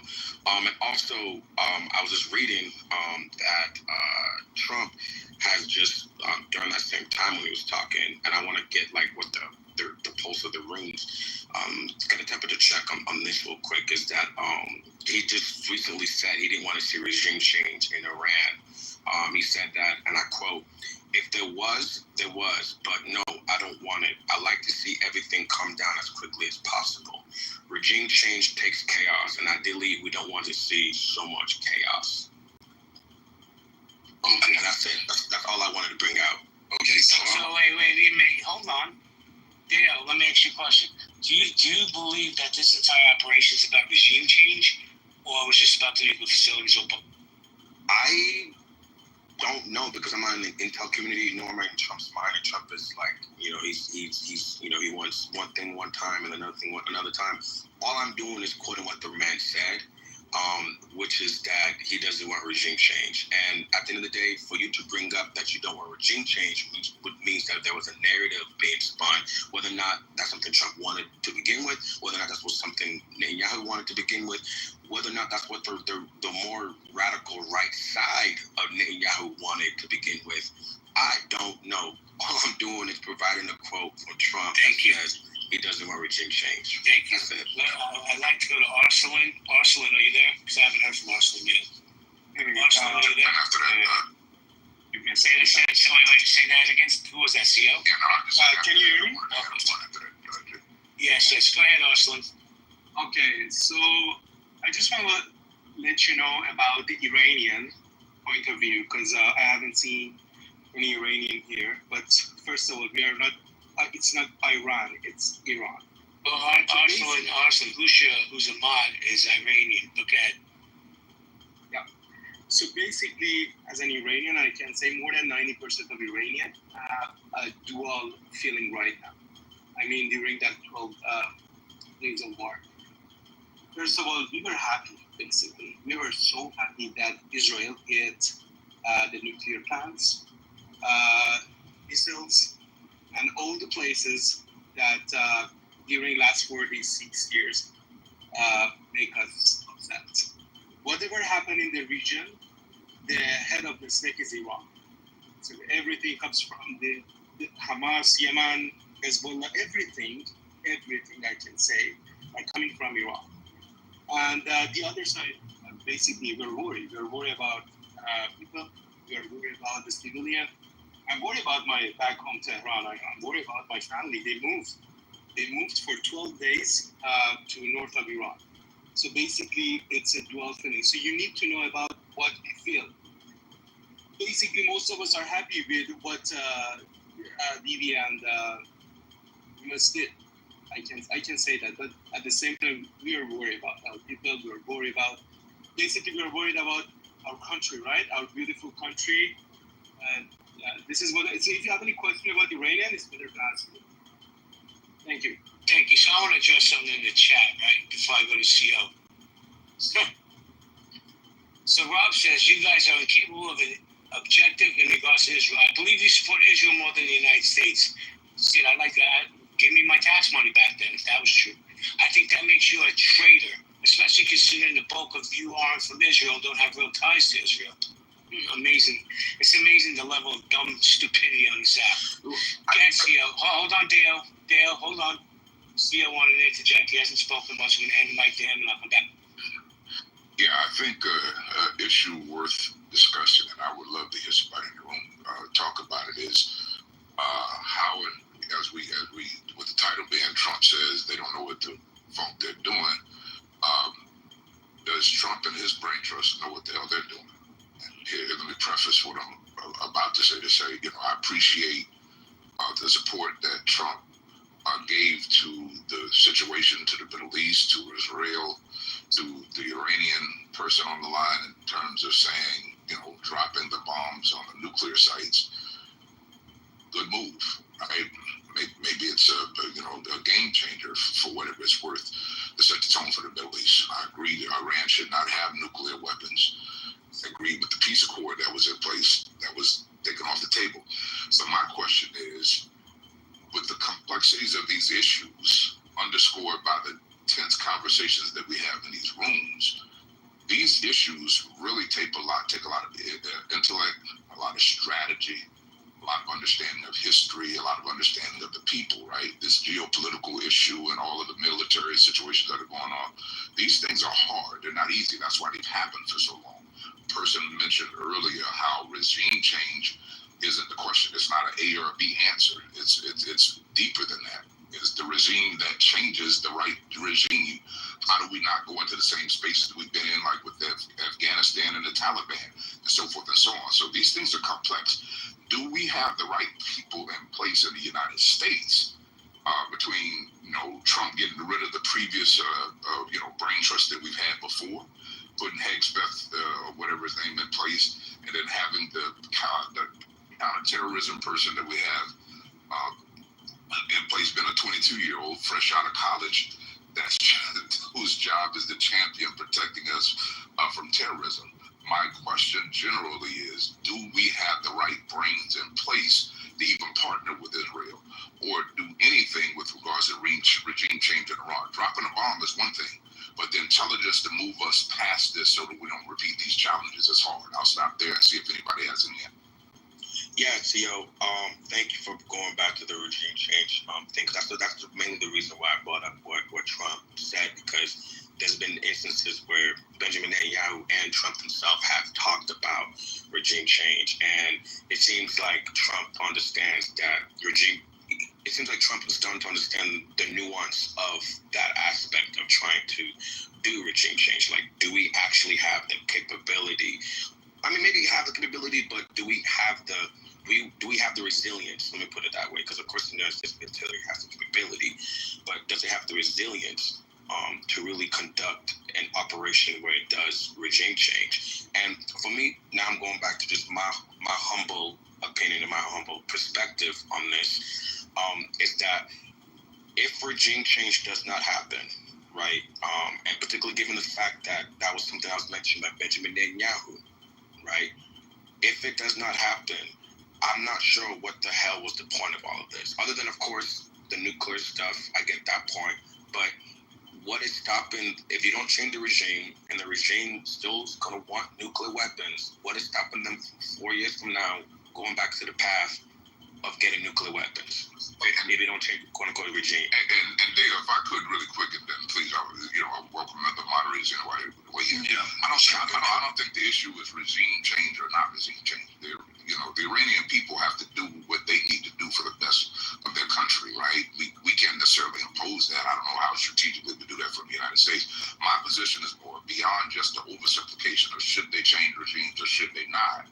I'm just saying there's lots of issues on the table. Is the reason there's always been strife in the Middle East. I'm saying, do we have the intelligence? And I know Trump is saying they don't know what they're doing, but do we have the capacity to operate in a way that's strategically best for the region and for the United States from where we are now? I don't know whether that's the actual intent. So in order to be able to answer it, I think it's important to be able to understand the intent.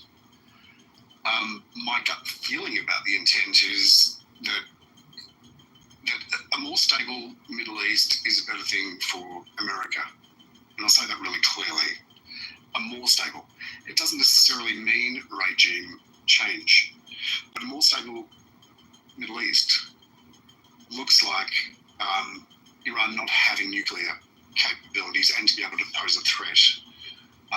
It also looks like minimizing the harm that terrorist organizations can wield over entities within the Middle East as well. So intent is really important, CEO. Hey, bro, when you say intent, would you clarify? Who's intent? When you say, well, you were talking about Trump or America's intention, correct? No, not necessarily. Not the intention, their intelligence. Basically, do we have the brain power in office to really handle these issues in a way like, Dr. Goddess referred to, just briefly, Dr. Goddess alluded to earlier that Trump's art of the deal, sometimes he thinks of business, he thinks of other things. And if we think about, I don't want to get into the whole demonizing, but from tariffs to a lot of things that Trump has done, to me, it leaves a lot on the table in terms of do we have the collective intellect in the administration to handle the complexities of a lot of these issues. I think the tariffs, as an example, he didn't really understand economics in the way he willy-dilly tried to roll out tariffs, right? Tariffs could be good if done smartly, right? So here we're dealing with war strategy, right? The people that he has in place, Fox News analysts, defense secretary, so forth and so on. I'm just asking, with all of the nuance of all of these issues, outside of asking, which is a great question at the top of the room, do Netanyahu, Israel, or Iran know what they're doing? I'm saying, does our administration have the intellect to do what needs to be done to create peace in the Middle East? Well, I don't know. I mean, is there an instance we can look back on where America has been able to display that there is a capability of being able to change over a regime successfully? That would be maybe a yardstick to be able to look at. The second thing is that I don't know that it's the American administration's role, whether first of all their role to be able to do that, nor I don't know whether it's their intention to be able to do that or their desire to be able to do that.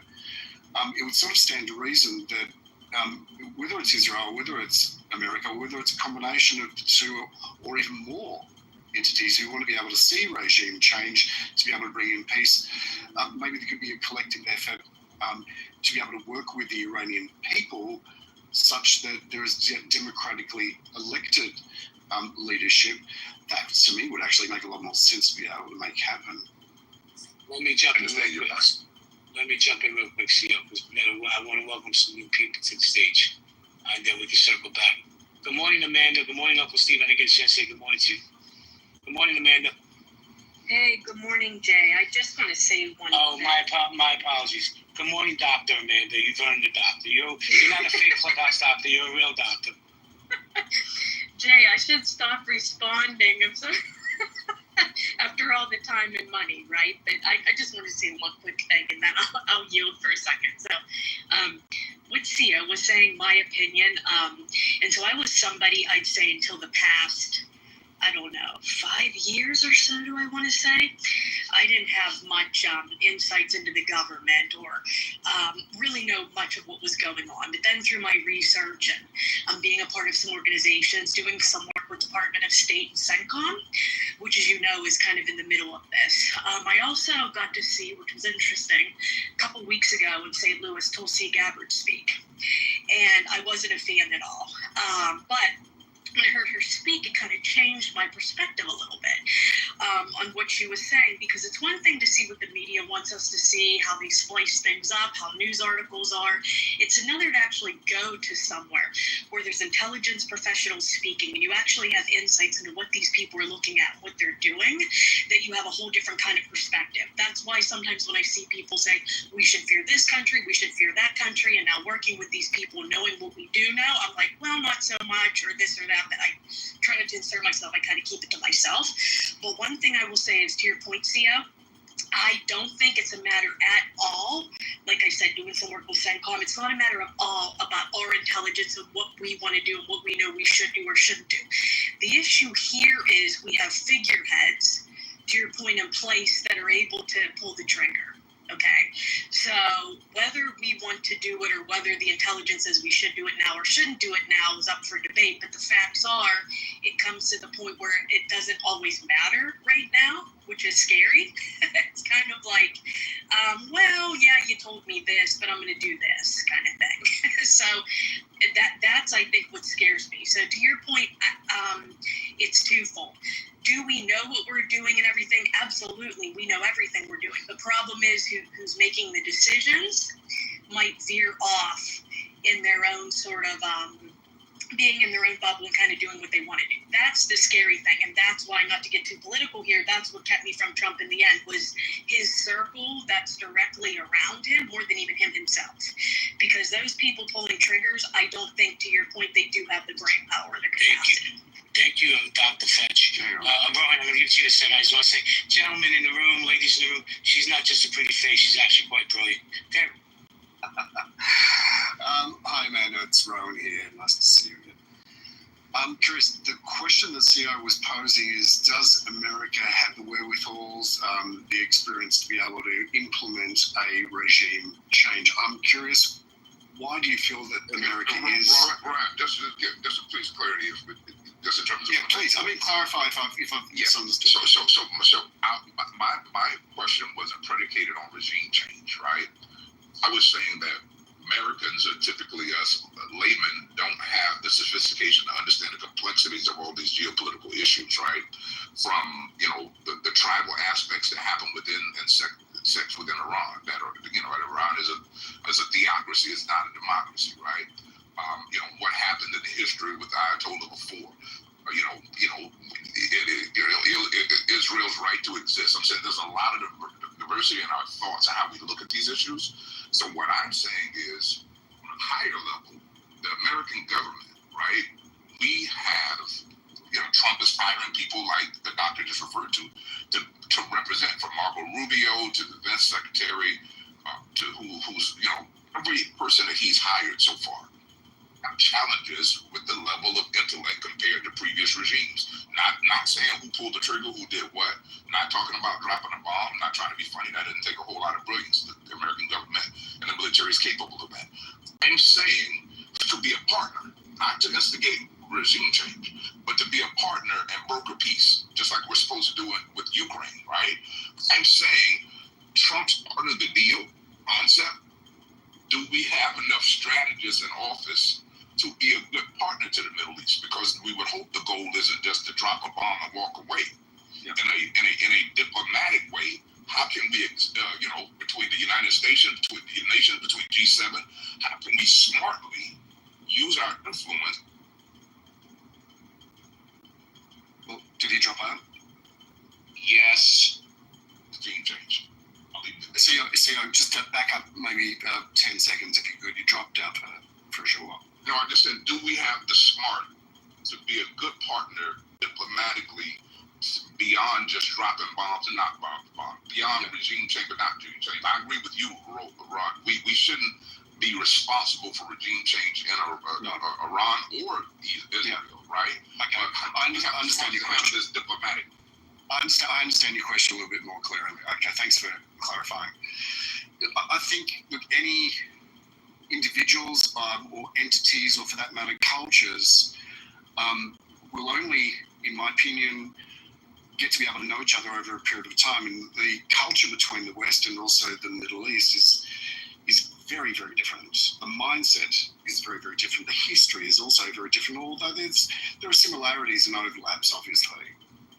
But I think we should have maybe a little bit more confidence that there is a level of intelligence within the American government, and also experience in the more recent years, given that America has been involved in the Abraham Accords in a very delicate way, in helping to develop relationships between the West and also the Middle East.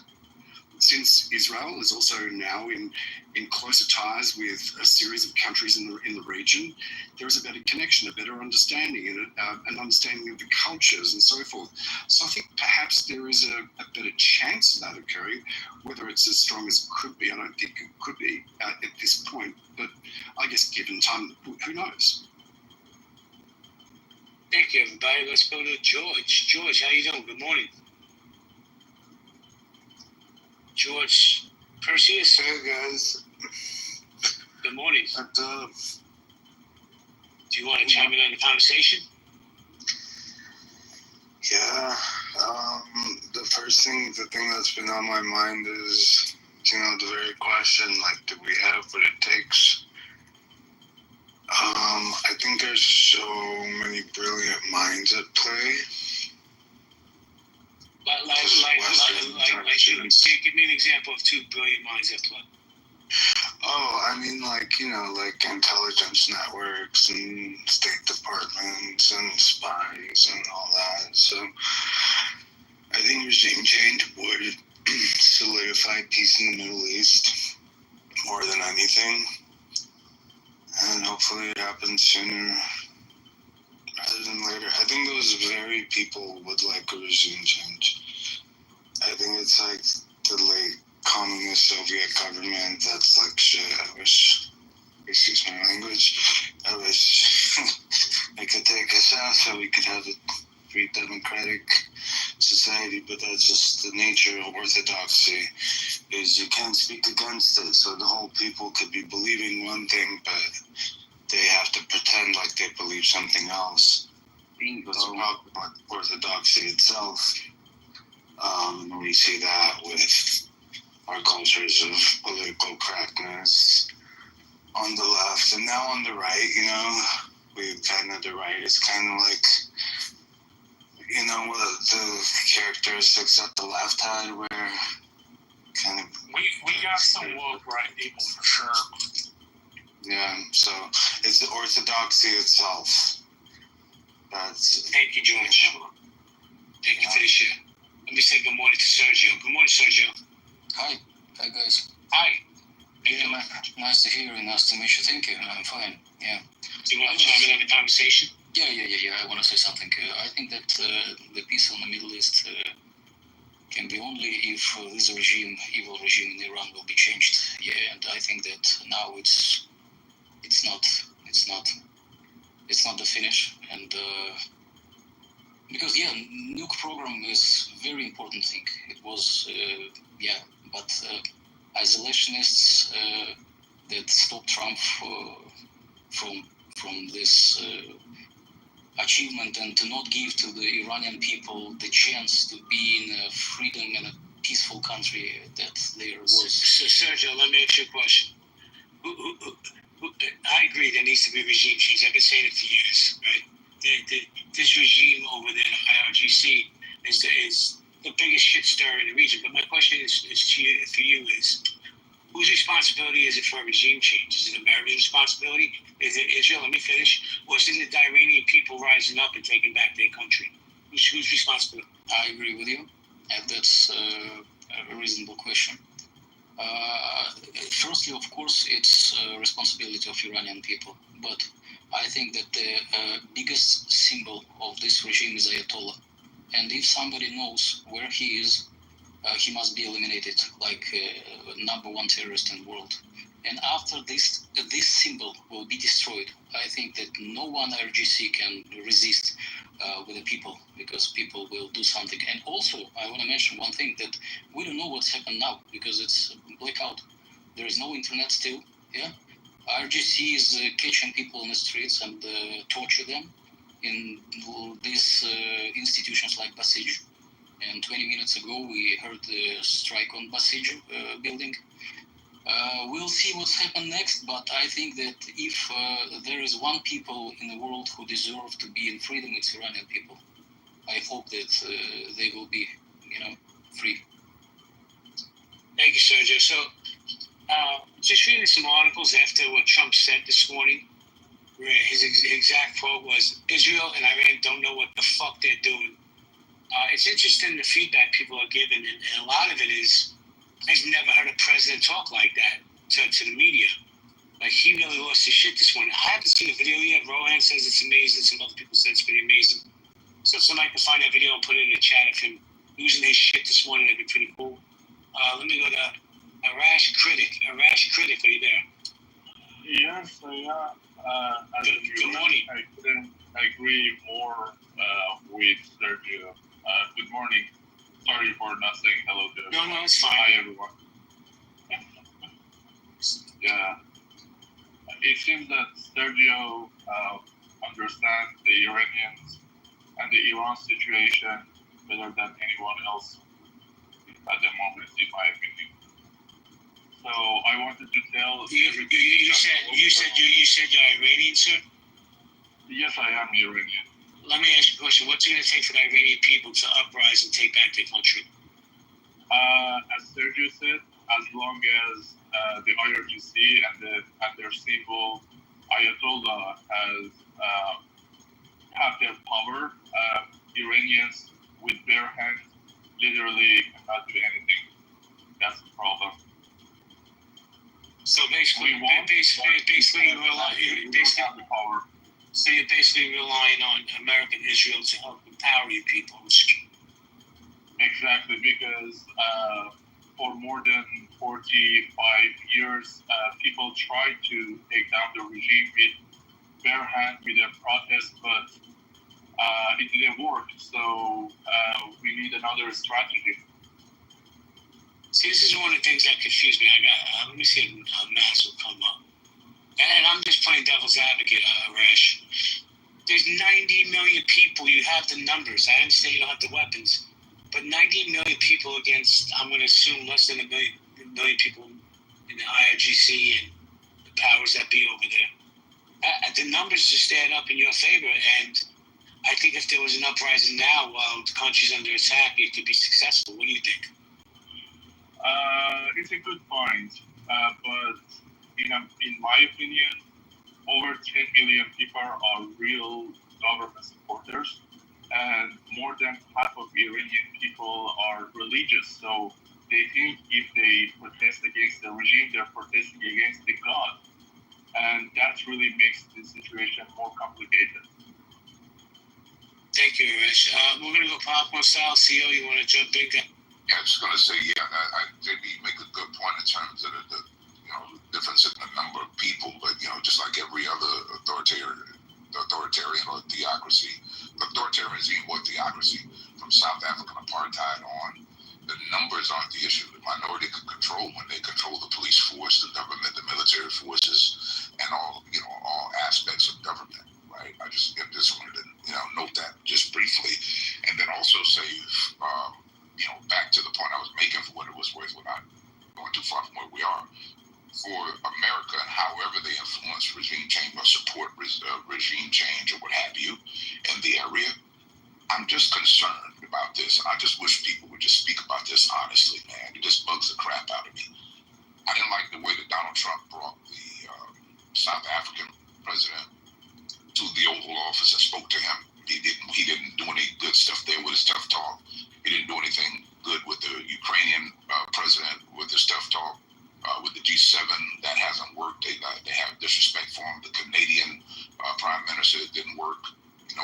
going Mexico early on didn't work. This whole, I like Trump because he talks tough. I don't like the fact that he would partner with, Netanyahu and then publicly blast him and say he doesn't know what the hell he's doing.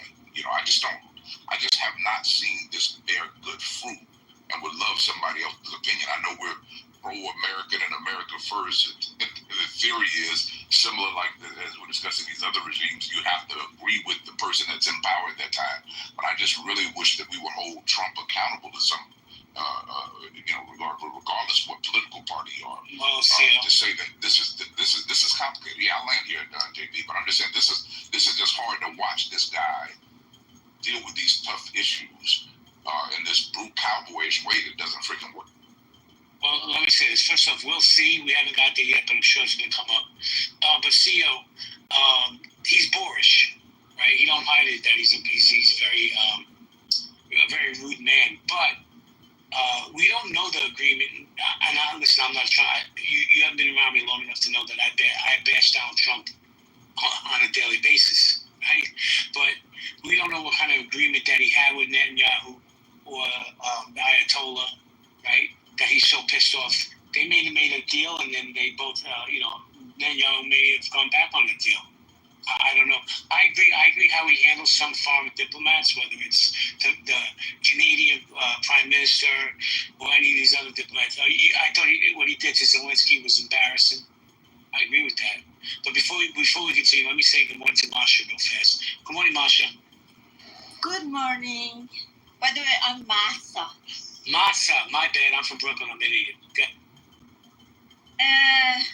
I'm Iranian too, but I don't live in Iran. And I was listening to part of your conversation, and I just wanted to reflect part of what most Iranians think now, like from inside the country, like the public opinion, like of the majority of Iranians, if you don't mind.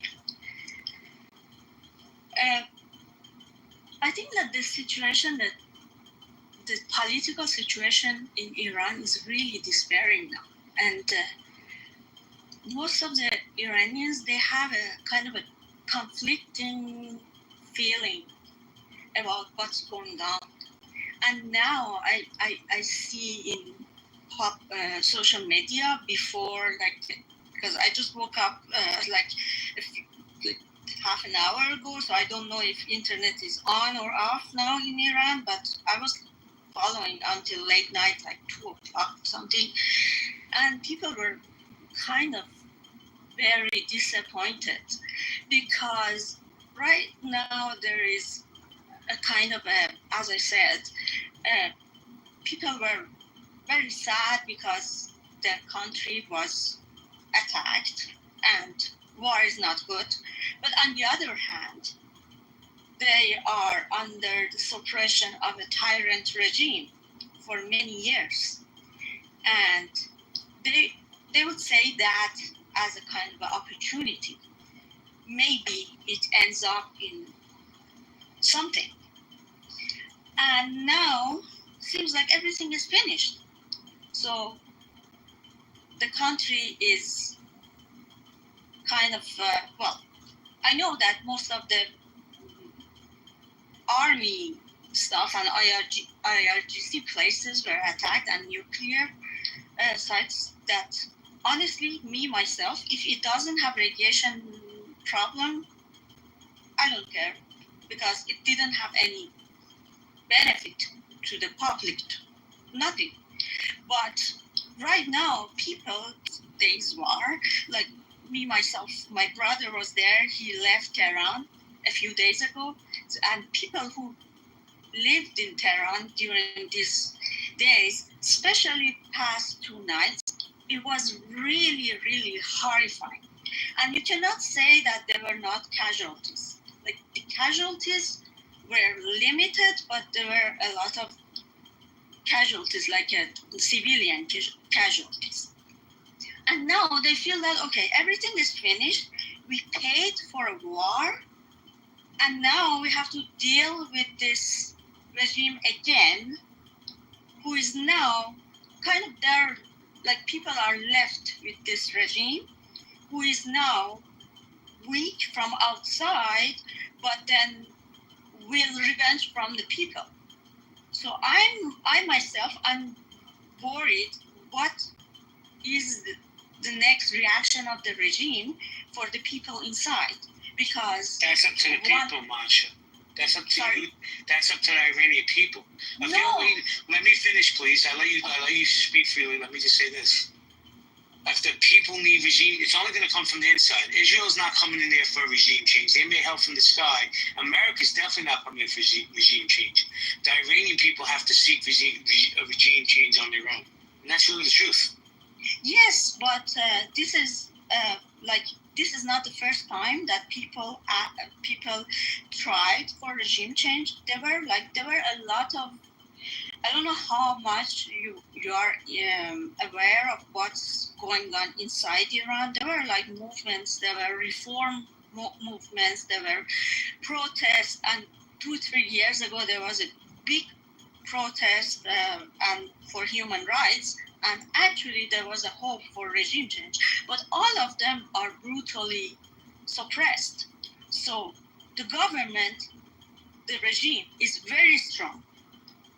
And you have to also, I don't 100% agree with Arash. You have to also consider that a lot of people, they are like,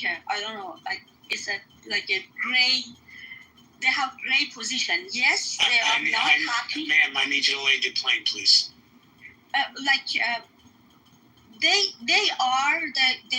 They don't like the regime for sure, but they don't want to go, and they're not political, and they don't want to pay for this change.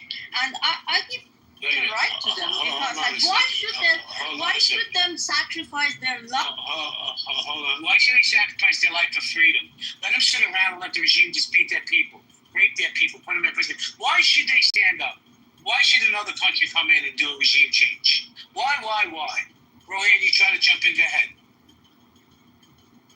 Masa, look, I appreciate you coming in to the room and also up on the stage. I hope that you and your family and friends are safe. It must be very terrifying to be even close by what's going on in Iran at the moment.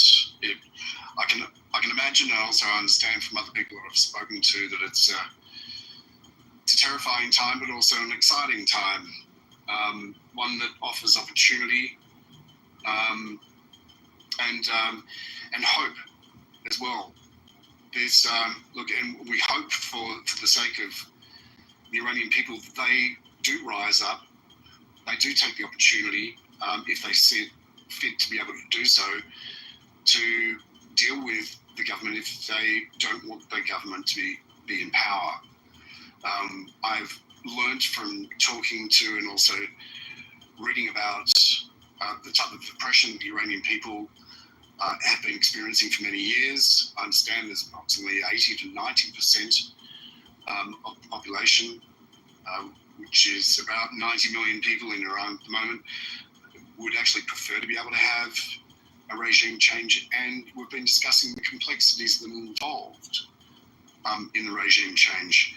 I think what it comes down to, from what I'm seeing, is that Israel would ideally like to be able to have a regime change. I think America would also ideally like to be able to have a regime change. I think realistically that it's going to be up to the Iranian people to be able to stand up, to be able to fight, and potentially lose some lives in the process of making that happen and creating a new chapter for the Iranian people. It's obvious that Israel is a couple of thousand kilometers away from Iran. It's completely impractical for Israel to be able to put feet on the ground, and also I don't believe that the American people or the American government, for that matter, wish to be able to put feet on ground. But there is certainly, from what I can see, at this point in time, a key opportunity, in fact, probably the best opportunity for the Iranian people to be able to have a regime change right now, given that the IRGC has been attacked in so many different ways, given that resources, banks, given like the internet, communication systems, television stations, IRGC headquarters, and military targets have been taken out.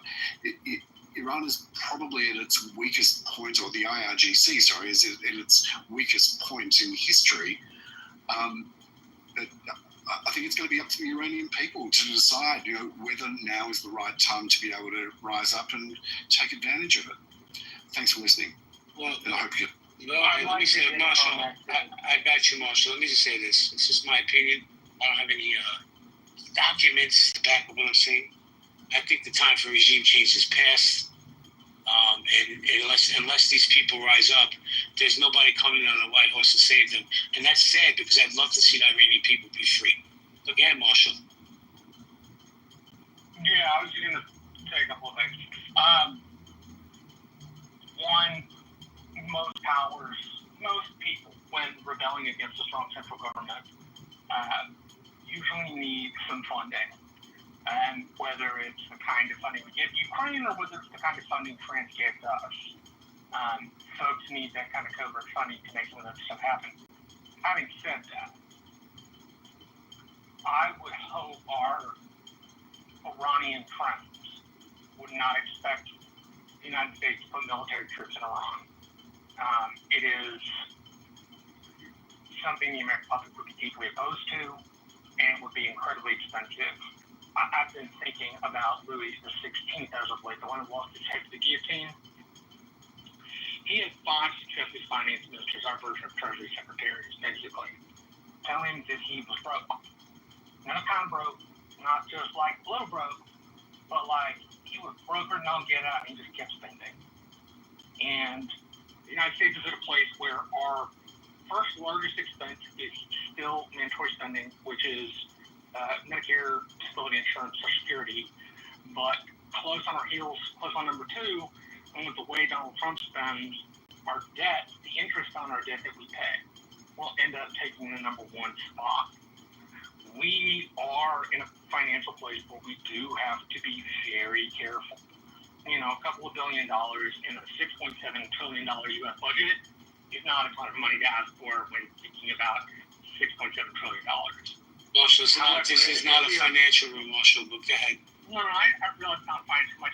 I feel like the figures are probably important for people.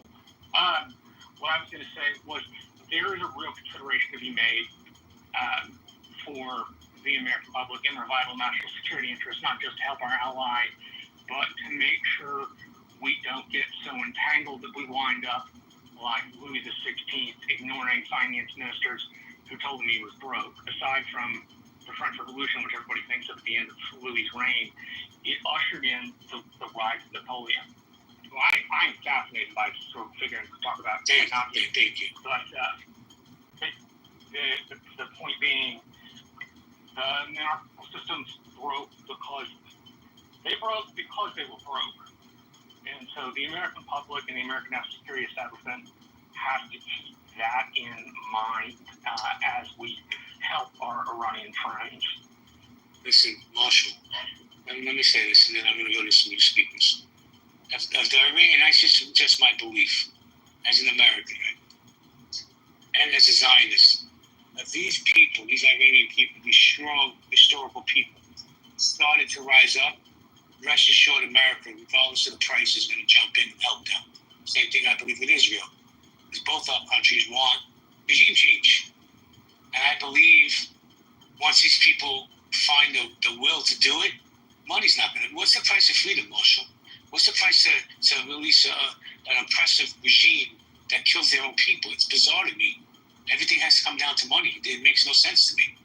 And I'm not pushing back on you. I'm just saying at some point we got to forget the money. And if it's going to bankrupt us because, Donald Trump has an unlimited credit card, then so be it. If it saves 90 million people from oppression, we'll be the biggest fucking hypocrites in the world, saying that America's the greatest country, but we let these people get murdered and raped and put in prison for not wearing the hijab right. I don't give a shit about the money. But that's just me as a taxpayer. Hold on, Marshall. Okay. That's a purely imperial matter. I don't disagree with you. Marshall, not everybody thinks on your level, Marshall. I'm talking about just on a human level. This conflict is not about money. Listen, Marshall, we spent over $6 billion to blow up the nuclear facility. $6 billion with a B. Now that may not be much to American government. That's a lot of money to everybody in this room. But you gotta forget the money. How about the human equation? Helping these people get freedom finally. I think the human equation is important, Jay, but I will tell you, and I think is even more important, what our national defense establishment tells us is our best near-peer competitors. And the truth of the matter is Iran sits at number 3 and China sits at number 1. And as much as we would like to help people out, we don't have permanent friends, we have permanent interests. One of those permanent interests is making sure if we're around to do that. Having said all of that, I completely understand where you're coming from. Thank you, Marshall. So I want to get some new speakers involved, please, and we pass the mic around. I want to go to Omar. Good morning, Omar. Good morning, JB. Good morning to the mods. This is a good room, good space. I give all the credit to Rohan. Yeah, I know that's right, man. You know, what I'm seeing, particularly in a lot of these online Discord, and even maybe in some of the protests out there, people trade in their Palestinian flags, and then when the immigration thing happened, the Mexican flag. Now I'm seeing a lot of Iranian flags. And I think a lot of people on the left, or left-centered thinking, I wouldn't put a Democrat or Republican on it, they're thinking that this regime is the best thing for the Iranian people. It's funny how, they can just use that as this thinking, because Iranian people are getting oppressed for the last 40, 50 years, probably 40 years, at least since 79, right? But they have no sympathy for those Iranian people that want to change their government for the people, And I just say we have to put their interests at our hearts, man, and put our selfishness aside and let the Iranian people choose. If they want a regime change, let them choose that. And I land there. Thanks. Thank you very much. I appreciate your share. Let's welcome. Oh, Nicole's here. Hey, good morning, Nicole. How you doing? Good morning. I love when you come to my spaces. Do you want to chime in, Nicole? Hey, so I was listening. Hey, JB. Hey, everybody. I was just listening to everybody. I'm just kind of working in the background. I've just been following this. I voted for Trump, and I'm just kind of like sitting and watching, and I'm praying that he makes the best decisions on behalf of the United States. People forget, when this first happened, I was like, oh my God, I don't want World War III. That's not what I voted for. But then, at the same time, because I have a son that's active duty military, shout out to all of you that are active duty and that have served. Thanks for your service. But anyway, I just concerned, JB, people forget why so many people want to come to the U.S. in the first place. And that's because we are free. Freedom costs. Freedom costs. People have to be on the front lines to stand up for freedom. And that means that some people who don't like us have to be stopped. That means countries who have our best interests in heart have to be protected. And it gets murky up and through there because some countries I feel like have favoritism over other countries and this and that. But you don't get to world power and like the U.S., why so many people are trying to get here like they are for a reason. It's because here, those things that people died for, all those many wars and things, that's why. And even though we don't like it, I certainly don't like it. I have a son in the active military. I don't like it. I'm praying constantly that we stay in a peaceful world. But there are some countries that don't want peace. So now what do you do? When they're screaming, I don't like America, that alarms me. I don't know about other people, but that alarms me. So what do? You just let these people build nuclear weapons? Like, what do we do? Like, how do you do that? These people, if they have the resources, they're coming for you, your family, your house. And you have the resources and the allies that can help you, I don't have a dog in the fight, like a position held fast, but I just feel like the United States has to protect our best interests, and all the people fighting to stay here. This has to be protected. Hello, that's all. Thank you, Nicole. Appreciate you. So I want to shout out Hoosier on the stage, guys. If you have he's the guy I go to about anything Iranian, anything to do with this conflict, because he's Iranian and he keeps it real. So if you guys have any questions for Hoosier, by all means, please feel free to ask him. Let me welcome Max to the stage. Morning, Max. Yeah, morning, guys. And my first time in here, I'm basically connecting from Iran. Yeah, just 3 points. Cash in your pink ticket, but go ahead. Yeah, I just got 3 points to make here. One, a lot of people in Iran actually appreciate the fact that Bibi Netanyahu, bombed all those nuclear facilities, and on top of that, all those military facilities. Some of the buildings that they actually targeted were, basically forces that actually, faced the people in the street back in 2002 and 21 and 22, and they actually killed a lot of people. So, a lot of people actually are happy about that. I know some people are not. That's one thing. Two, a lot of people now feel betrayed by the sudden, ceasefire, and some think that Trump kind of betrayed them. But that's my view as well. And three,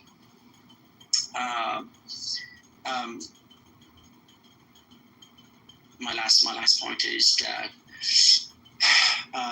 the regime in Iran is a threat to everyone, to every single country in the world. It's a threat to Qatar, it's a threat to Bahrain, it's a threat to Saudi Arabia, it's a threat to Israel, but it's also a threat to Europe, and in the long term to the United States, because the regime in Iran has shown times and times again that they will not stop attacking U.S. interests, or mainland Israel if they have to. Actually, the 12-day war showed that while most of the Israeli targets were military buildings and atomic sites, the Iranian regime targets were civilian buildings within Israel. So in the long run, this regime must go, whether by the invasion from foreign powers or from within. And that's all I have to say. Thank you very much. Thank you, Max. Hold on a second. Doug, I got you. Doug, I got you, bro. Let me just say something real quick. I pinned a new article to the top. This might trigger some of you people, but Donald Trump said this morning, Trump says he doesn't want a regime change in Iran. It'll be utter chaos. Go ahead, Doug. So Max, I only have this to say to you as a pushback to what you say about Iran being a threat to the region. What do you have to say about Iran's allies, which are Russia, China, North Korea, Zimbabwe, Cuba, several other nations which are allies because they have their own central bank, right? And their business in the world is way different than Israel's relationship to China, Russia, Cuba. Like, I always look at these things globally. What is your view about you saying regime change and then having Iran having these allies that all have their own central banks? Was it addressed to me? I guess it was addressed to me. Yeah, that was for Max. Oh, sorry, go ahead. Yeah, so that's my understanding. First of all, Iran has no allies whatsoever. The only ally that Iran truly had was the regime in Syria, and that was toppled, months ago. The other allies of Iran are not actual countries. They are, militias like Hezbollah and Hamas and all those, basically all those, regional players, and they are not countries. They are just militias. And in terms of China and Russia, they obviously showed again, times and times again, that they are not going to stand for Iran for obvious reasons, because because the amount of the amount of trade that Russia does with Israel is times over their trade with Iran. Actually, Putin said, I guess 2 or 3 days ago, that there are 2 million Russians living in Israel, and Israel is actually like a Russian country or something. So basically, they are not good. If they have to choose sides, I know that they don't, but if they have to choose sides, Russia and China, they will definitely choose Israel's side, and not Iran. And I don't know about Cuba. I live in Iran, and the Cuba is almost never on our TV. Almost never. Zimbabwe, I've never heard about that country. I know that country exists, but we never hear from them in our TV in any sorts of relationship. So let me tell you something. The only allies remaining for Iran are actually the Houthis in Yemen, and that's it. No one's gonna side with Iran because nobody sides with a loser, and that's all I have to say. Okay. So, but again, let me reiterate this. In the short term, Iran, if left alone to its own devices, is going to build. Okay, it's going to lick its wounds and start building the nuclear facilities and all the missile facilities. Max, let me ask you a question. I'm sorry to cut you off, but it just came to mind. You said you're calling in from the Iran right now. Yes.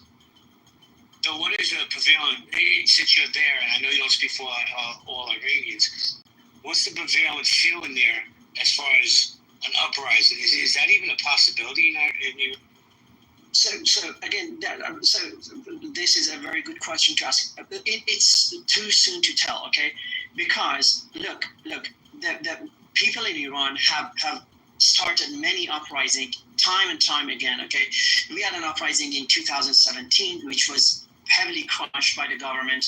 We had an uprising in 2019, if I'm not mistaken, and the country and the regime killed 1,500 people in just 3 days. In just 3 days, they killed 1,500 people. Yeah, but Max, we know the history, but you have to meet up. Let's have the conversation.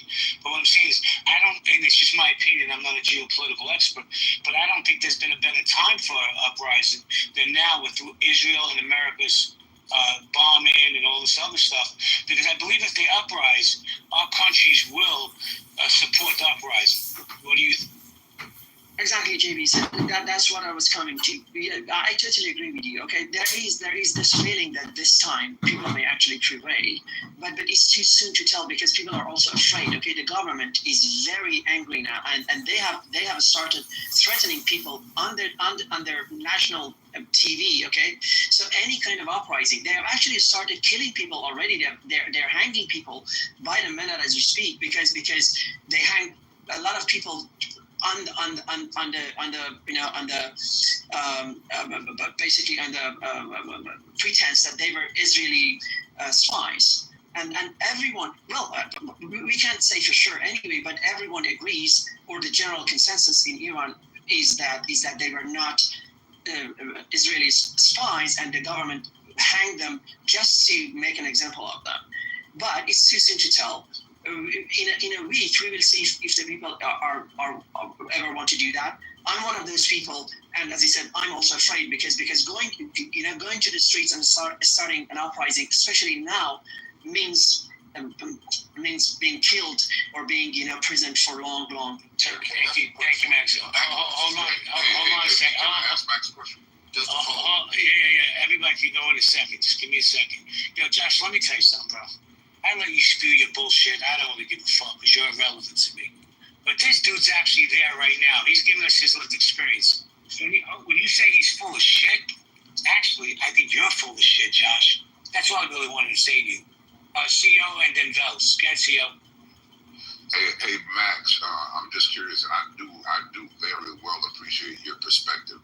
A lot of us disagree on a lot of things on this stage, man, but getting an inside perspective about this complex issue, I think, is very valuable. My question to you, man, is what risk are you taking by coming on Clubhouse and to some extent speaking out against the regime that's in power now? Or is that a risk for you? What would happen if somebody heard you talking in Iran Yeah, so CO, again, thank you. As you can probably see on my profile, it's not my real name. I don't have my real picture. Many Iranians actually don't use their own real names or real pictures because that's a threat. And again, this is my first time on this stage. This is my first time on actually like an English speaking stage. I mostly, spend my time in stages with folks who speak Farsi. But that being said, many people, even connecting from abroad, don't use their own pictures and their in Germany will actually come after them. This is a real threat. The regime in Iran has shown that it can kill people. So let me give you one clear example. Okay, we have a TV operating in England called Iran International, and 2 days ago, the government in Iran held hostage the presenter's, the lady, she's a lady, the presenter's father, mother, and her little brother hostage. So, and they had to call the presenter in Iran International. They had to call their daughter and say, stop being part of, what Iranian regime calls propaganda in Iran International. So that's how the regime operates. If they know you and they can't, they cannot reach you, then they reach for your family in Iran and they start harassing them. So and go read it in right now. So Max, if they found you right now, heard you talking about that, heard you talking down about this regime, if they found you, thank you for saying that you're using an alias, makes sense. What would happen to you right now if they found you? Just talking about what you're talking about now, what would happen? Well, I mean, best case scenario, I would be put to prison for speaking against the regime. That's best case scenario, okay? Damn. Thank you, Max. So before we go to Vel, hold on, Sergio. Before we go to Vel's, are you there? Yes, I'm here, and I had to remove my last name. I'm in Toronto, and I'm not safe because the tentacles of this regime, the outreach is everywhere. They could reach out to every city and stuff, and they're very good at killing their own. I can't say their own because they're not Iranians. The biggest occupied land is Iran. Biggest occupied land. The government is not our government. They're not our people. The first day they took over through a revolution, they said Iran is the spoil of war for Islam. They didn't say. And their IRGC has no eye for Iran in it, has eye for Islamic in it. They don't believe in the country. They don't believe in anything. And the spoil of war, they do everything to keep it because that's how to finance the other wars that they have in mind. So if you're Iranians, if you're on this app or anywhere, Toronto, Sydney, anywhere, they come for you. So just don't use your real name. Don't use your real pictures because it's not safe. And I feel really sad and concerned about the Iranians right now, like Max, because he cannot be on this app without a VPN. I've heard that most of the VPNs sold in Iran, they are wrapped in IRGC's VPN and they track every single conversation because it is a fake VPN just to grab people's data. This morning they announced that they've got 92,000 names and addresses and IP addresses. And they literally said, we're coming after this now. There's a e-stock and we have the chance to respond. We're going to come after you. They put that out as well in their state media. They have zero tolerance now. And there's not going to be a court system. You're going to be inside the roach, and that would be the last time that you would. Thank you, Vijay. Sounds horrible. Rohan, are you there? Rohan. Okay. Those threats Pikachu, hold on a second, because Val's been patiently waiting to jump in. So for my bad. There were threats made directly to Iranians. All right, we'll get that question in a second. Vels, good morning. So, good morning, yeah. So I wanted to ask Max a follow-up question. What do you think about the? I think it's called Artesh, right? The regular military in Iran. Do you think that the level of loyalty of like in the chain of command extends all the way to the officers, and they have like complete control of both ROGC and the Artesh, or do you think that there might be like a change of heart in the military, and they might take the sides of the people, because obviously the people will not be able to go barehanded against the tanks and the automatic weapons, but the army could. So do you think that is a chance that is on the table? May I? Yeah. There was a question. Yeah. Yeah, thank you, Mills, and good day wherever you are. So, I guess this is now basically, urban legend that Artesh, which is like the as you said, the first and the first military was ever going to be siding with the people of Iran. No, it's the same thing as IRGC. They are the same. Even now the regime is afraid of Artesh for whatever reason, and they don't fund them well, but in terms of loyalty, Artesh and IRGC are exactly the same. And this is my personal opinion, though, obviously. But there were many instances where Artesh could come and help the people, and they never sided with the people. Actually, the top leaders of Artesh, they have always sided in every single crisis, every single uprising. They have sided with the government. And I totally agree with Hushar when he says that Iran is the biggest occupied land. This regime was never our regime. So I will leave you with one question, JB, and the rest of the rest of the people. Imagine this scenario, please. Imagine this scenario. Imagine Donald Trump or Joe Biden, coming to the podium and telling you, American people, that Ukraine is so important to us that we are happy to lose California, but get hold of Ukraine. And this is exactly what the Iranian regime told people. They said Syria is so important to us that we are happy to get to basically to have Syria, but believe Khuzestan, which is one of our provinces, to the enemy. These things, I mean, obviously, really been a very, very dreadful government and country for now. And just ever think of that and see what you would think if one of your presidents would be happy to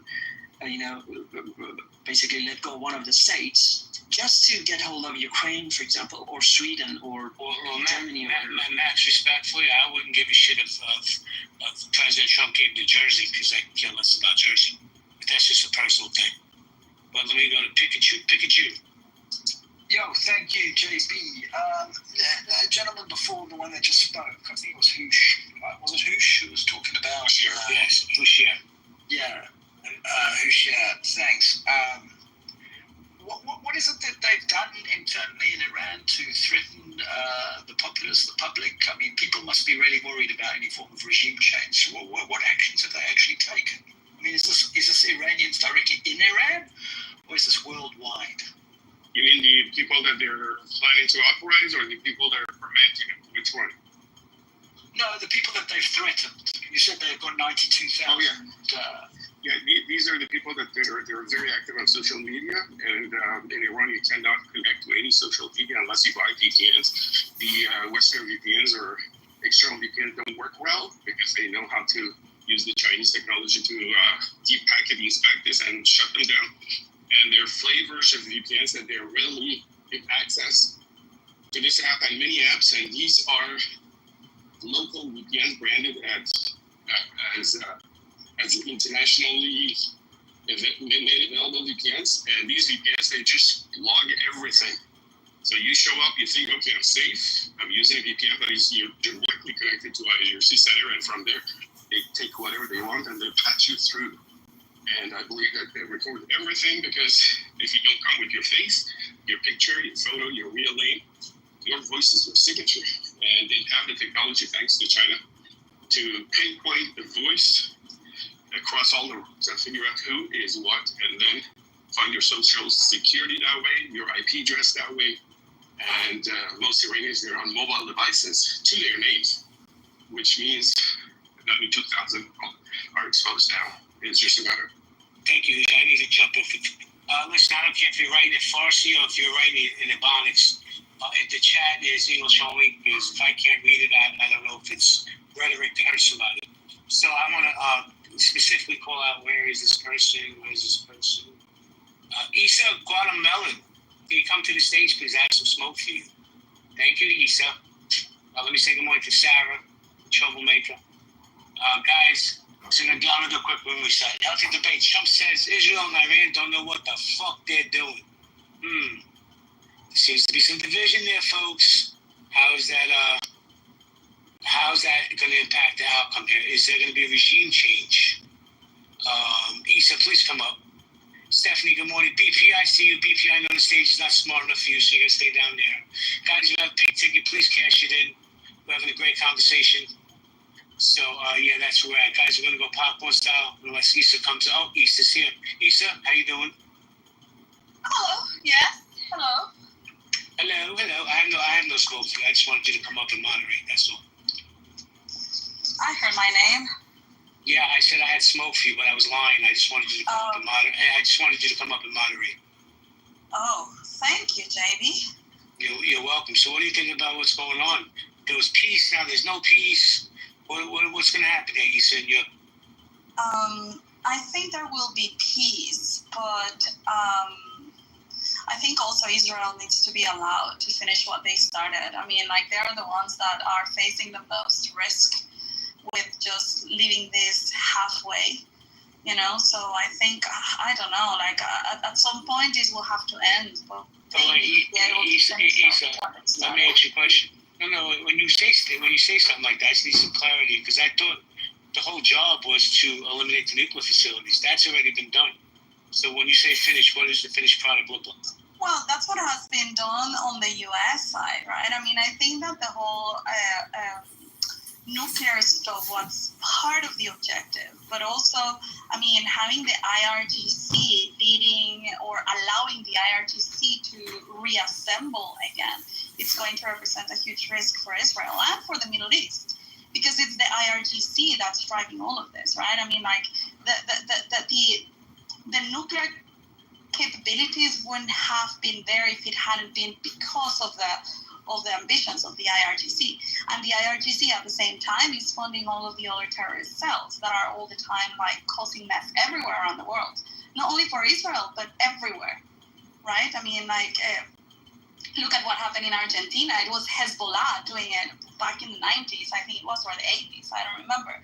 But yeah, I mean, like, these guys are bad guys. And if you just let them reassemble, this is not going to be over here.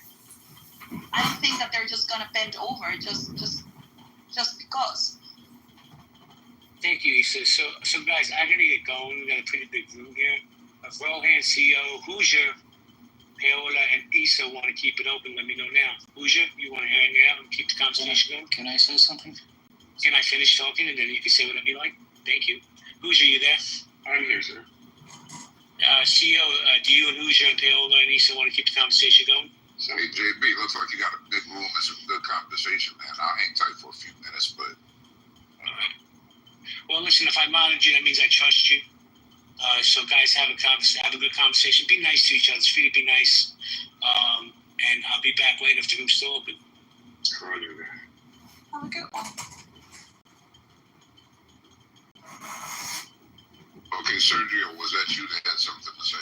Yeah, I was there something to say. In this perspective, I think that there is America a little bit afraid to help another country after Libya, because there was a civil war after they helped these countries. Yes, but I think that there is a big distinguish between those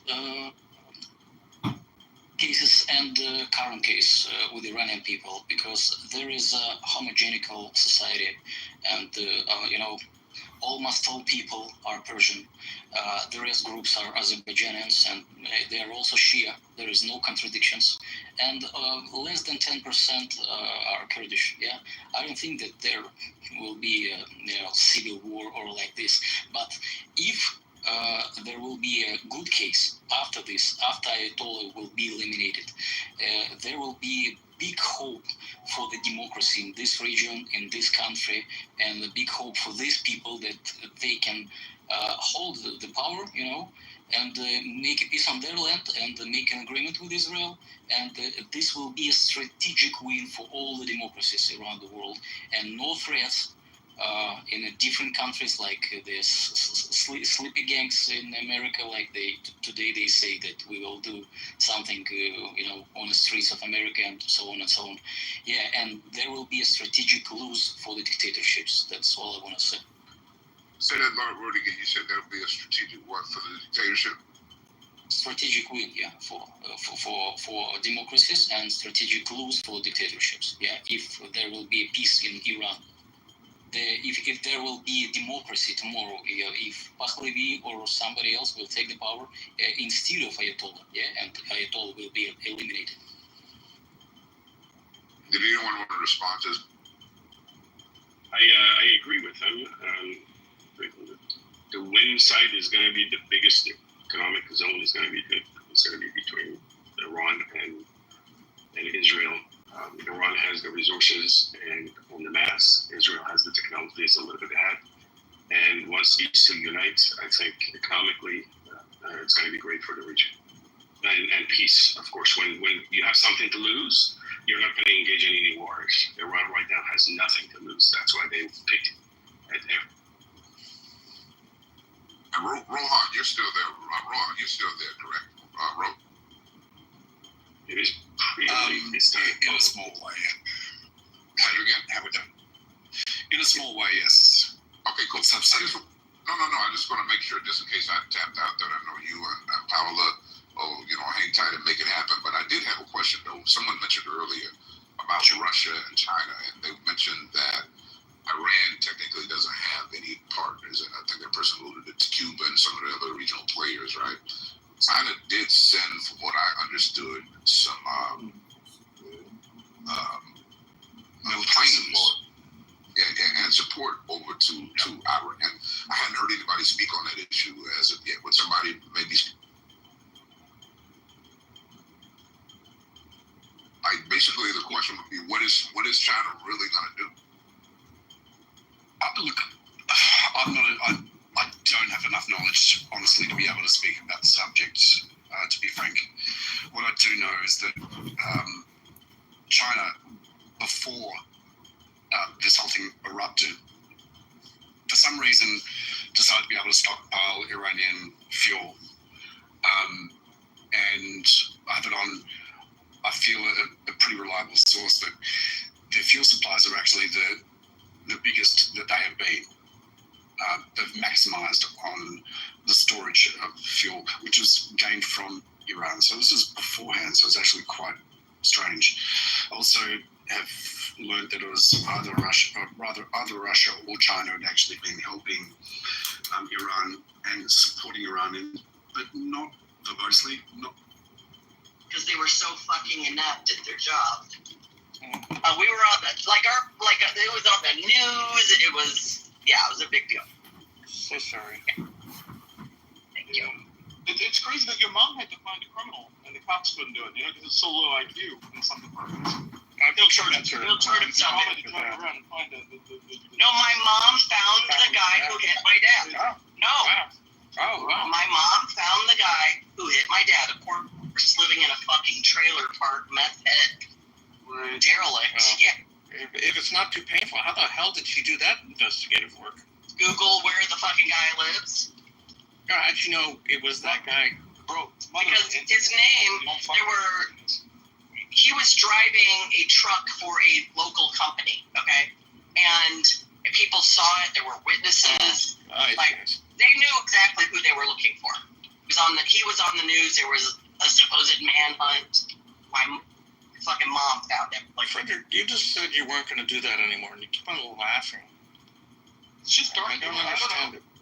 It's a reality of evil people. I don't know. I don't It's find okay. anything fun about this so far. All right, I'll start crying, guys. I'm sorry. I don't need to. No. Look, listen. I would. If I had a problem with it, I would say. I understand he. No, here's the deal. I understand that he's laughing at the idiocy of this guy, and I do get that because we laugh at it too. Yeah, I get it. It's okay. All right. Just crying is the best medicine, Jacob.